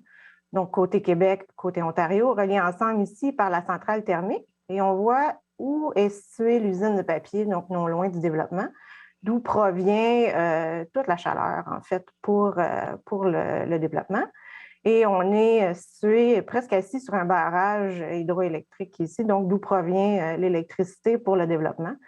Donc, c'est un lien avec la conférence précédente. Donc, oui, nous sommes assis sur un barrage. Donc, peut-être pourrait être le lieu d'un prochain Qscale à discuter. Donc, je vais vous présenter ici, de façon très simpliste, là, les réseaux urbains qu'on retrouve sur le développement. Donc, on a 2 types de réseaux urbains. Donc, on a côté Québec, qui est un réseau dit de 5e génération, donc qui a les thermopompes localisées dans les bâtiments. Et le côté Ontario, qui est un réseau dit de 4e génération. Donc, on a les thermopompes centralisées dans notre centrale thermique qui se situe au Québec. Dans ce réseau-là, on a la station de récupération d'énergie qui vient injecter la chaleur dans les 2 réseaux, donc côté Québec, côté Ontario. Ici, au centre, on voit nos thermopompes, donc qui récupèrent cette chaleur-là pour produire les réseaux de chauffage du côté Ontario. Et on voit ici, de façon très simple, l'injection de la papetière dans le côté Québec. qui sera récupérée donc, par les thermopompes situées dans tous ces bâtiments-là. Et on voit ici la rivière des Outaouais dans laquelle est rejetée donc, la chaleur du côté Québec et du côté Ontario. Et puis, si Cougar, pour une raison quelconque, est hors service, on a une injection de chaleur, oui, au gaz naturel, mais qui est vraiment là juste en cas d'urgence ou d'arrêt pour une maintenance d'urgence à Cougar.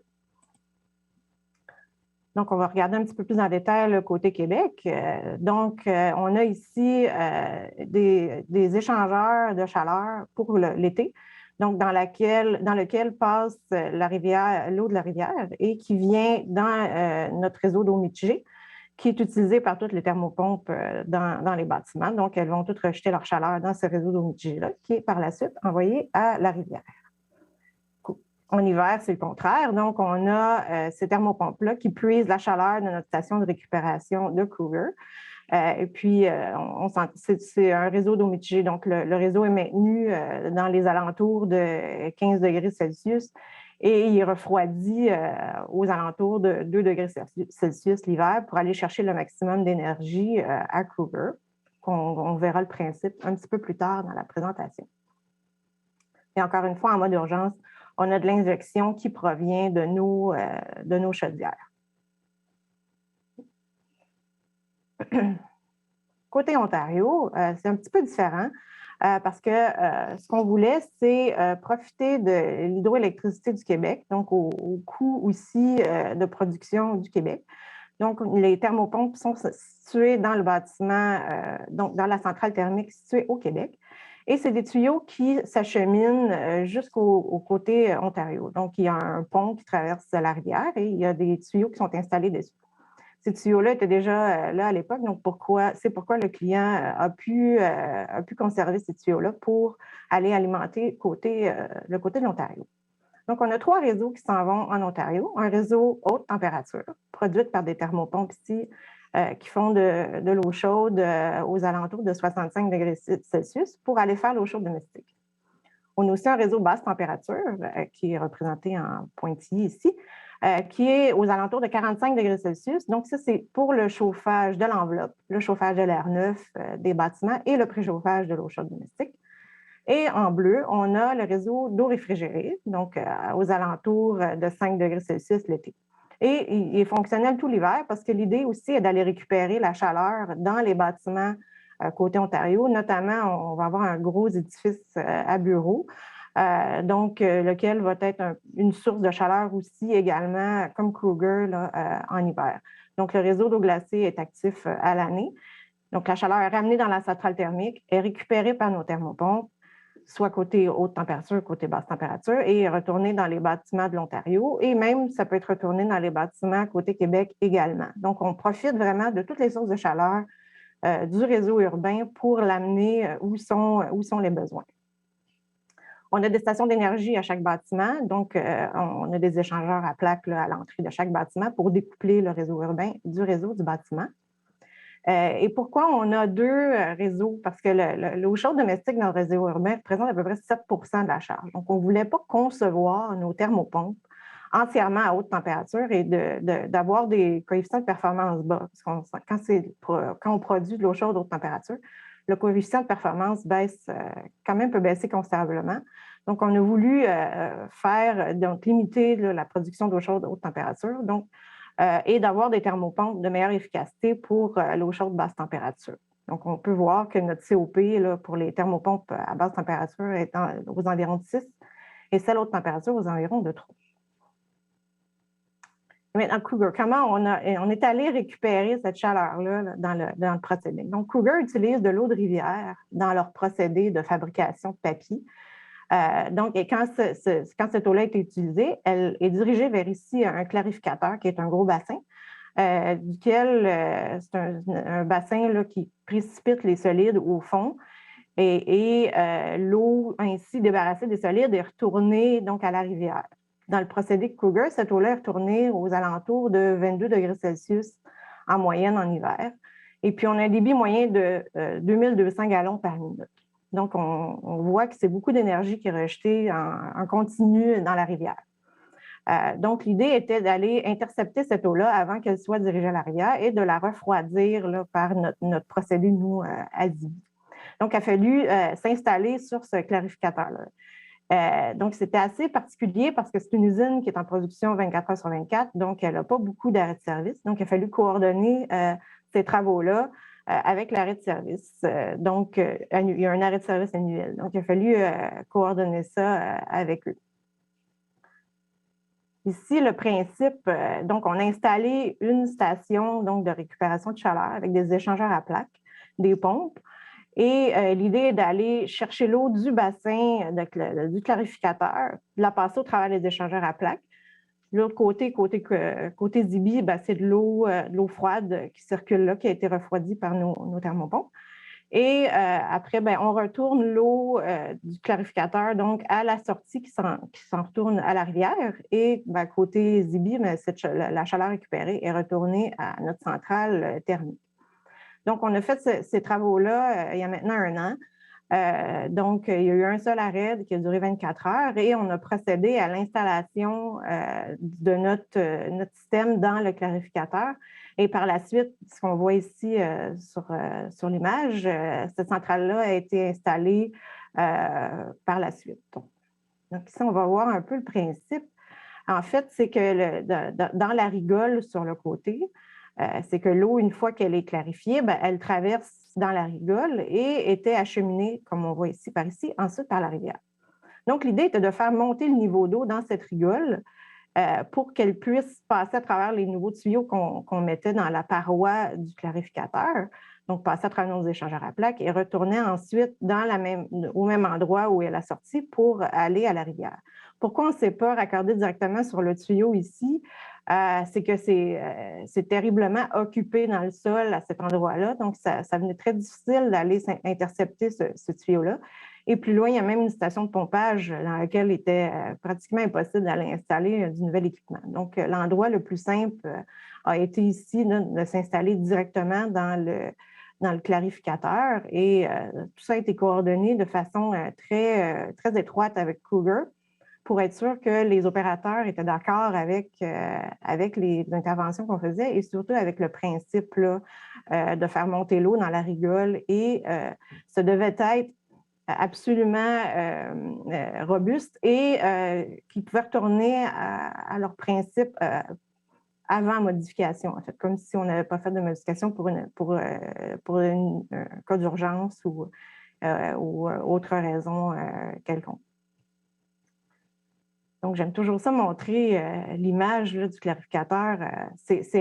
Comme vous voyez, on voit des camions ici, et ça, c'est notre centrale. C'est absolument immense comme bassin. Et ça, c'était lors de la pause de l'équipement qui fait monter l'eau dans la rigole. Donc, en termes anglais, c'est des weir gates, en fait, qui est en fait comme des valves à guillotine qu'on est venu installer autour du tuyau qui retourne à la rivière. Et donc, ça, c'est durant l'installation, donc durant le fameux 24 heures d'arrêt de service. On voit les ouvriers là, qui mettent en place là, notre valve. Et ensuite, on a reparti le procédé et l'eau est montée dans la rigole. Et la photo d'après, on voit là, que ça fait ce qu'on voulait. C'est que ça a fait monter l'eau dans la rigole et au bout, on voit où est notre centrale. Donc, le tuyau était raccordé donc sur le côté du bassin. Et puis, ça a été assez concluant comme installation. Donc, on avait maintenant de l'eau dans notre centrale de récupération. Et j'ai passé très vite, vu que le temps est limité, mais je veux terminer en montrant, en fait, la centrale thermique. Donc, bien sûr, tout a été modélisé là, pour être sûr qu'on n'avait aucun conflit entre les différents services. Le bâtiment dans lequel on s'est installé a une architecture assez particulière, donc il n'y a aucun mur, il n'y a aucun angle droit, en fait, entre les murs dans cette centrale. Tout est à angle de par la géométrie du bâtiment. Donc, ça a été assez complexe là, d'aller installer pour plusieurs milliers de tonnes de thermopompes et les pompes associées, parce que tout le pompage du réseau est central, bien sûr. Donc, je voulais juste montrer un peu la maquette initiale et après, les photos une fois installées. Donc, la coordination au chantier a été extrêmement importante et en fait, tout s'est bien déroulé. Il y a eu quelques conflits, mais ça a été assez minime. Donc, si ça n'avait pas été fait en modélisation 3D, je pense qu'il y aurait eu beaucoup plus de problématiques au chantier. Encore une fois, ici, on voit les deux thermopompes basse température qui sont à double condenseur. Je ne l'ai pas précisé plus tôt, mais un condenseur est pour le rejet de chaleur, donc la fabrication de l'eau de chauffage, et l'autre condenseur est pour l'eau de rivière. Donc, on fait passer effectivement l'eau de rivière directement dans les condenseurs. Elle est seulement filtrée, mais pas traitée, parce qu'elle retourne ensuite à la rivière. Donc, on fait une filtration grossière pour ne pas venir encrasser trop les condenseurs. Et voilà, donc c'est un survol rapide du projet, mais c'est un projet en fait qui est la centrale thermique, on va la mettre en opération d'ici quelques jours, quelques semaines. En fait, on démarre des composantes en fait de la centrale et on est en train de remplir les tuyaux qui vont à Kruger. Donc, on devrait récupérer de la chaleur de Kruger d'ici quelques semaines ou quelques jours. Donc, merci beaucoup.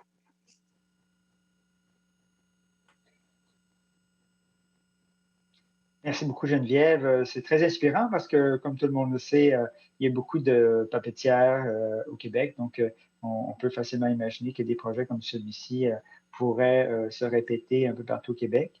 Je n'ai pas de questions. Je pourrais peut-être en lancer une. Je ne sais pas si c'est possible pour vous de partager cette information-là, mais quelle est l'entente par rapport au rejet thermique avec l'industriel, avec Kruger, pour est-ce que vous avez une entente à long terme? Est-ce que vous avez un achat d'énergie? Oui, c'est une entente à long terme, parce que bien sûr, un quartier, idéalement, le quartier va être là très longtemps. Et pour Kruger, c'était très important d'avoir cette entente-là à long terme parce qu'eux sont dans le paysage urbain, en fait, dans un lieu très touristique. Donc, ils veulent rester là. Donc, pour montrer, en fait, leur bonne entente avec le quartier, mais ils ont signé une entente sur, je pense que c'est au moins 15 ans là, qui a été signée. Et puis, en termes de vente d'énergie, c'est pas vraiment de la vente. Là. En fait, c'est presque un montant symbolique donc, entre Zibi et Kruger. Donc, Kruger est bien heureux de donner cette énergie-là et Zibi est bien heureux de la récupérer, en fait. Mais c'est Zibi qui a financé toute l'infrastructure, en fait. Mais Kruger nous a permis de s'installer sur leur site. Là. Donc, la centrale thermique est vraiment sur leur site. Pas la centrale thermique, je veux dire la centrale de récupération de chaleur de Kruger est vraiment sur leur site. Et les tuyaux qui viennent de Zibi, bien sûr, passent sur leur site aussi. Donc, tout ça a été fait de façon très collaborative là, avec eux. Bon, c'est super, Geneviève. J'ai toujours pas de questions. Donc, je vais te remercier. Félicitations pour ce super beau projet. Et puis, on a hâte de voir tout ça vite. Je vois que c'est commencé, fait que c'est super. Donc, merci encore. Oui. Je vais passer maintenant au prochain projet qui est, bon, pour moi, c'est un projet particulier parce que c'est le premier projet qui s'est vu accorder une aide financière là, dans le cadre de l'appel à proposition pour la valorisation de rejet thermique. Donc, le projet de valorisation de la vapeur de l'incinérateur de la Ville de Québec sur le site de l'hôpital L'Enfant-Jésus, qui a obtenu, encore une fois, 31 millions d'aides financières, soit 73% des dépenses admissibles. Donc, ça va être présenté par Rubens Arroyo, chef d'équipe au service de projet industriel et de la valorisation à la Ville de Québec, et Olivier Sazeville, conseiller en bâtiment au CHU de Québec. Donc, Olivier et Rubens, oui. À vous de jouer.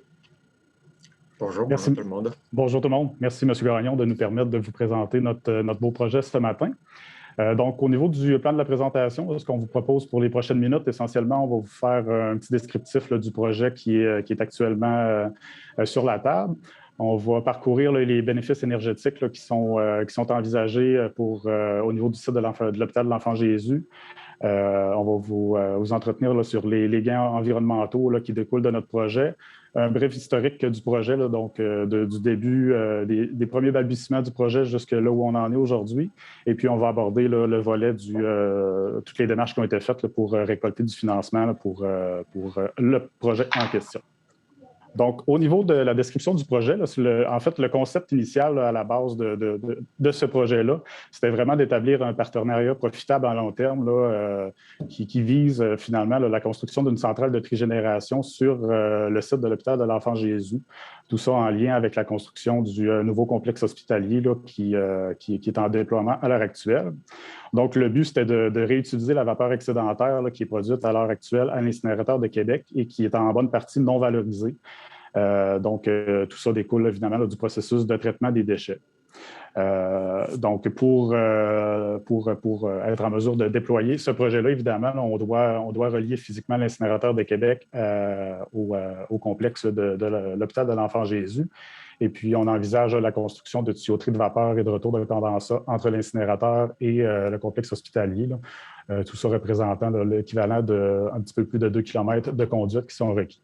Donc, comme il est montré en ce moment à l'écran, le but, c'est vraiment acheminer de la vapeur de l'incinérateur de Québec vers la centrale thermique, vers une nouvelle usine de trigénération qui serait située à l'hôpital de l'Enfant-Jésus. Le but étant de combler les besoins du complexe hospitalier en vapeur, en chauffage, en refroidissement et pour une portion de la consommation électrique requise sur le site. Parfait. Donc là, ici, on voit un extrait de la carte interactive de la Ville de Québec. On voit un peu comment c'est localisé, la localisation de l'incinérateur par rapport à tous les autres usines qui sont en lien avec, sont potentiellement liées au projet. Donc là, aujourd'hui, on voit Papier White Birch, Stade Oconac, c'est déjà desservi par la vapeur de l'incinérateur. Ce n'est pas indiqué, mais devant l'incinérateur, on a l'usine des Glacines qui utilise déjà une partie de la vapeur. Puis, on voit aussi la ligne des boues actuellement reliée entre la station de traitement des eaux usées à la baie de Beauport et la station de traitement des boues à l'incinérateur. C'est une usine dans l'incinérateur qui traite les boues municipales de la Ville de Québec. Aussi, encore dans la description du projet, on utilise l'eau d'aqueduc qui est traitée, déminéralisée, dégazéfiée, et elle est transportée puis pompée dans les chaudières. Ici, à l'incinérateur, on a 4 chaudières, 4 fours chaudières. L'eau est exempte de contaminants et dirigée pour les besoins internes. La production de vapeur est utilisée pour les besoins internes, par exemple, les préchauffage d'air primaire, les turbines, les turbopompes, les chauffages du bâtiment, etc. Vers les consommateurs clients externes, Glacine et Papier White Birch actuellement. Puis les surplus de vapeur, comme Olivier a dit tout à l'heure, est déchargé dans l'atmosphère par un évent localisé sur le toit de l'incinérateur. Donc ici, c'est la coupe type de l'incinérateur. C'est juste un schéma très simplifié. On voit les traitements d'eau de chaudière, les collecteurs de vapeur. La vapeur est surchauffée, 600 PSI, 315 degrés Celsius. Et les vents de vapeur, environ aujourd'hui, on était autour de 30 tonnes à l'heure qui étaient rejetés à l'atmosphère. Donc là, ça revient un peu à ce qu'on avait présenté au début. On voit les terrains de l'incinérateur pour un tracé d'environ 2,2 km. Environ 80% de la tuyauterie serait sur des terrains villes, notamment les garages municipaux de l'autre côté, entre Henri Bourassa puis les boulevards Montmorency. Puis une longue partie encore sur les boulevards Montmorency. Et aussi, on est en discussion pour passer sur 20% du terrain de Glacine et du ministère du Transport. Donc, au niveau du volet appartenant au CHU de Québec, Université Laval, évidemment, le tout, comme je le mentionnais tout à l'heure, s'inscrit dans le cadre du déploiement du projet du nouveau complexe hospitalier sur le site de l'hôpital de l'Enfant-Jésus, qui vise à terme là, à fusionner ensemble l'Hôtel-Dieu de Québec et les activités existantes là, de la partie existante de l'hôpital de l'Enfant-Jésus sur un seul et même site. C'est un agrandissement majeur là, qui va s'étalonner jusqu'à la fin de l'année 2025, essentiellement pour les portions des bâtiments neufs. Tout ça pour un investissement total là, de tout près de 2 milliards de dollars. Donc, à terme, là, au niveau du site, on vise, là, en fait, les besoins énergétiques du site vont être multipliés là, par 2,5 par rapport à la consommation énergétique actuelle du complexe existant. Donc, dans le cadre du projet, on construit plusieurs bâtiments neufs, dont une nouvelle centrale d'énergie qui va desservir au final la totalité du site.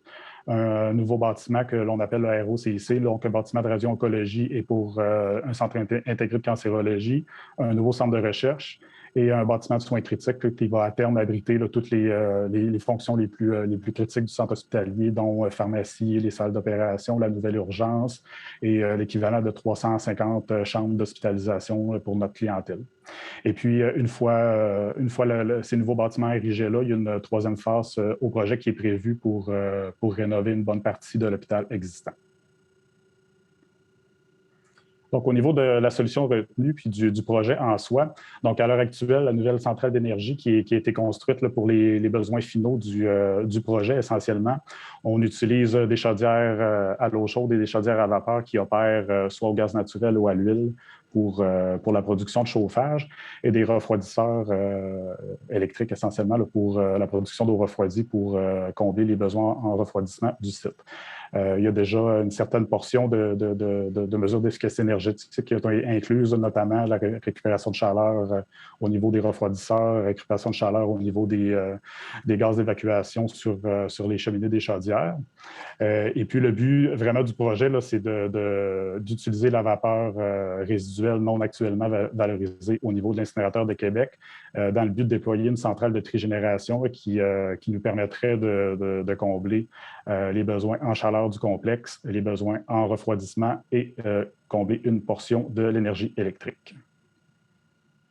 Donc, tout ça se traduit finalement par un concept de trigénération, comme je le mentionne. Donc, on aura au final sur le site de la production d'électricité, du chauffage, de la vapeur et du refroidissement. Donc, les principales technologies là, qui sont envisagées à l'heure actuelle, on vise à déployer une turbine à vapeur jumelée à un générateur électrique grosso modo d'1 mégawatt, l'intégration de 4 refroidisseurs à absorption de 900 tonnes pour la production de froid. Évidemment, là, toute une panoplie d'échangeurs de chaleur là, pour la production d'eau chaude domestique.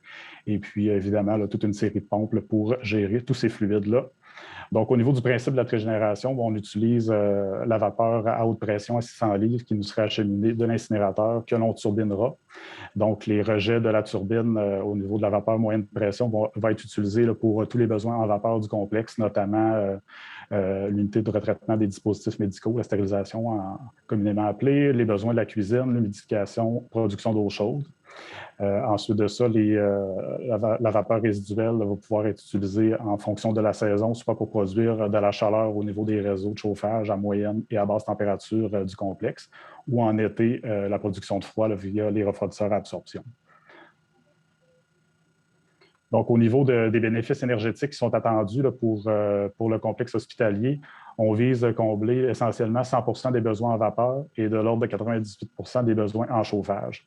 Et puis 95% des besoins de climatisation et grosso modo 18% des besoins en électricité qu'on serait en mesure de combler en réutilisant la vapeur disponible au niveau de l'incinérateur. Et ça permet du même coup d'améliorer la redondance et la sécurité des installations énergétiques là, pour le site hospitalier, étant donné cette offre énergétique-là. Et puis, dans tous les cas, c'était une prémisse de base du projet, là, la nouvelle centrale d'énergie qui est récemment construite au niveau de l'hôpital de l'Enfant-Jésus. Elle demeure 100% autonome puis pleinement redondante par rapport à l'approvisionnement de vapeur. Donc, ça n'a pas influencé le concept et la construction initiale faite dans le cadre du projet du NCH. Au niveau des gains environnementaux, à terme, l'hôpital de l'Enfant-Jésus serait pratico-pratique le seul hôpital qui serait presque carboneutre au Québec. On vise aussi une réduction des gaz à effet de serre de l'ordre de 10 000 tonnes par année, l'équivalent de grosso modo 2000 voitures. Et puis du même coup, là, ça permet de réduire les consommations d'eau potable de l'équivalent de 60 000 m3 par année, ou l'équivalent d'à peu près 2000 piscines hors terre de 18 pieds, tout en permettant du même coup d'améliorer la qualité de l'air dans le secteur environnant, étant donné qu'on va réduire ou presque réduire à zéro la consommation de gaz naturel sur le site. Olivier, Rubens? Oui. Historique du projet. Donc, l'incinérateur a été mis en service en 1974. Entre 1979 et 2015, la gestion de l'incinérateur par les privés, il a été opéré par un opérateur privé. La performance de l'incinérateur aurait pu entraîner sa fermeture en 2024. Donc, la Ville a regardé aussi en 2016, entre 2011 et 2016, il y a une étude d'opportunité avec le Conolair et GCM Consultant pour la valorisation de la vapeur de l'incinérateur. En 2015, la Ville a repris l'opération, la gestion de l'incinérateur. En 2016-2019, des études de faisabilité par Tetra Tech et BPA du côté du CHU ont été faites pour vraiment valider tous les concepts qu'on vient de vous expliquer. En 2018, des demandes de la Direction de la santé publique de la capitale nationale pour s'assurer que l'incinérateur allait être conforme au niveau des émissions atmosphériques. Puis en 2020, confirmation du financement entente entre la Ville de Québec et la Direction de la santé publique. Historique du projet, on parle des demandes principalement de la Direction de santé publique de la capitale nationale. Comme je vous disais, respecter toutes les normes d'émissions prévues par le ministère de l'Environnement et de la lutte contre les changements climatiques. Un audit externe des procédés d'épuration des gaz. Analyse par un organisme ou une firme indépendante des impacts environnementaux de la gestion des matières résiduelles par incinération. Donc là, la Ville a investi environ 5 millions de dollars par année. On fait le suivi des performances, on a ajouté les brûleurs au gaz naturel pour stabiliser la température dans la chambre de combustion et ainsi respecter les normes d'émissions atmosphériques. On a aussi ajouté un système d'injection de charbon actif pour remplacer l'ancien qui était désuet. Un audit qui a été réalisé par les consultants Alfor pour évaluer la performance puis la conformité des procédés d'épuration des gaz ici des combustions, de l'incinérateur. Puis l'achat éco-conseil de l'UQAC qui a analysé et évalué la performance de l'incinérateur par rapport à l'enfouissement des déchets. Donc là, un incinérateur amélioré avec les brûleurs au gaz naturel, avec le respect des normes d'émissions atmosphériques, il est beaucoup plus performant que les simples enfouissements des déchets. Pour les côtés du CHU, c'était de maintenir, comme Olivier a dit tout à l'heure, une centrale énergétique 100% redondante et autonome. Puis cette redondance est déjà prévue en sources d'énergie et des équipements. Donc là, historique du projet, les appuis qu'on a obtenus, comme on vous a dit, le ministère de l'Environnement a confirmé l'intérêt du projet dans la lutte contre les changements climatiques. Les ministères de Santé et Services sociaux favorables à la mise en œuvre de ces projets. La Direction de la santé publique de la capitale nationale confirme aussi les soutiens au projet lors des demandes 2018, confirme que la Ville et les CHU ont rempli ou sont en voie de remplir ces conditions-là. L'achat éco-conseil de l'UQAC analyse des impacts potentiels des 3 scénarios de gestion matière résiduelle pour l'agglomération de Québec, démontre que l'exploitation de l'incinérateur amélioré, couplé avec un complexe de biométhanisation, l'usine de biométhanisation qui est en construction maintenant en proximité de la baie de Beauport, de la station de traitement des eaux usées, et la vente de la vapeur à l'hôpital Enfant Jésus offre une performance sur l'environnement et la santé de la population nettement meilleure que l'incinérateur existant et l'enfouissement des déchets.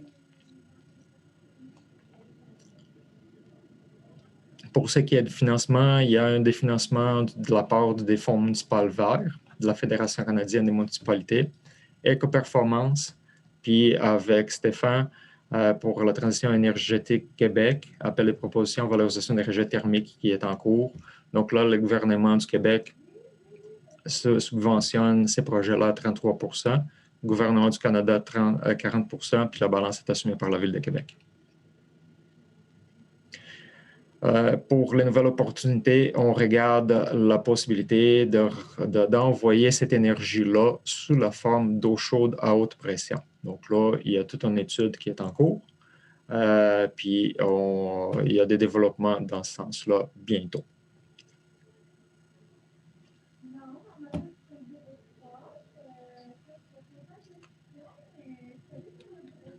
Donc, merci Rubens, merci Olivier. J'ai pas de questions pour l'instant.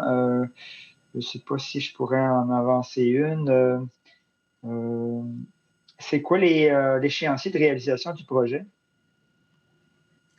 On est présentement 2022, plans de dévis, 2023, construction, 2023-24, construction, puis mise en service en fin 2024. OK, excellent. Donc, ça va bon train, ben, c'est super. Donc, encore une fois, premier projet réalisé là, dans le cadre de l'appel à proposition par la valorisation de projet thermique. Donc, 31 millions qui a été accordé, soit 73 des dépenses admissibles. Ah, voilà, j'ai une question. Au niveau redondance, est-ce que l'hôpital doit maintenir des contrats d'approvisionnement avec des quantités minimales de gaz chaque année consommées pour le gaz?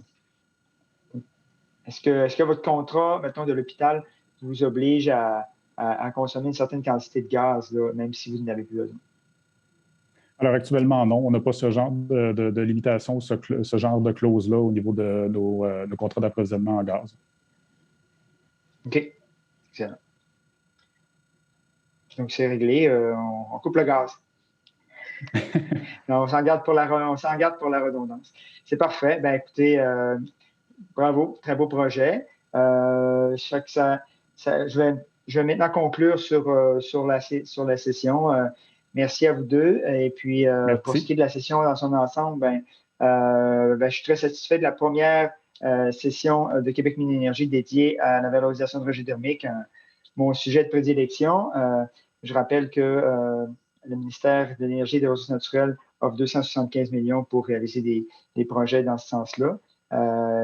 Puis, on parlait un peu plus tôt de centres de données. Il y a de plus en plus de centres de données qui s'installent au Québec. Et puis, Qscale est le projet à suivre parce que même s'il y a des grands gains de IGES à installer des centres de données au Québec, c'est quand même malheureux que tous ces centres de données-là produisent de la chaleur qui est rejetée dans l'atmosphère. On parle de 50, 100 mégawatts pour les centres de données qui sont actuellement en construction, là, ou qui sont en planification plutôt parce qu'ils ne sont pas encore en construction. Pour Hydro-Québec, c'est beaucoup plus intéressant de fournir de l'électricité à un centre de données qui a une consommation constante, puis ensuite d'utiliser les rejets thermiques du centre de données pour chauffer des bâtiments ou des serres que d'utiliser directement de l'électricité pour chauffer des bâtiments et des serres, parce qu'on le sait, le chauffage des bâtiments et des serres, c'est une consommation qui est très en dents de scie, donc difficile à gérer pour Hydro-Québec. Donc, ça permet de fournir beaucoup plus d'électricité pour une même puissance installée là, pour un distributeur d'électricité. Donc, ça va être ma conclusion pour aujourd'hui. Je vous remercie d'avoir été là et j'espère que vous serez là l'année prochaine pour une autre session sur la valorisation de rejets thermiques. Merci.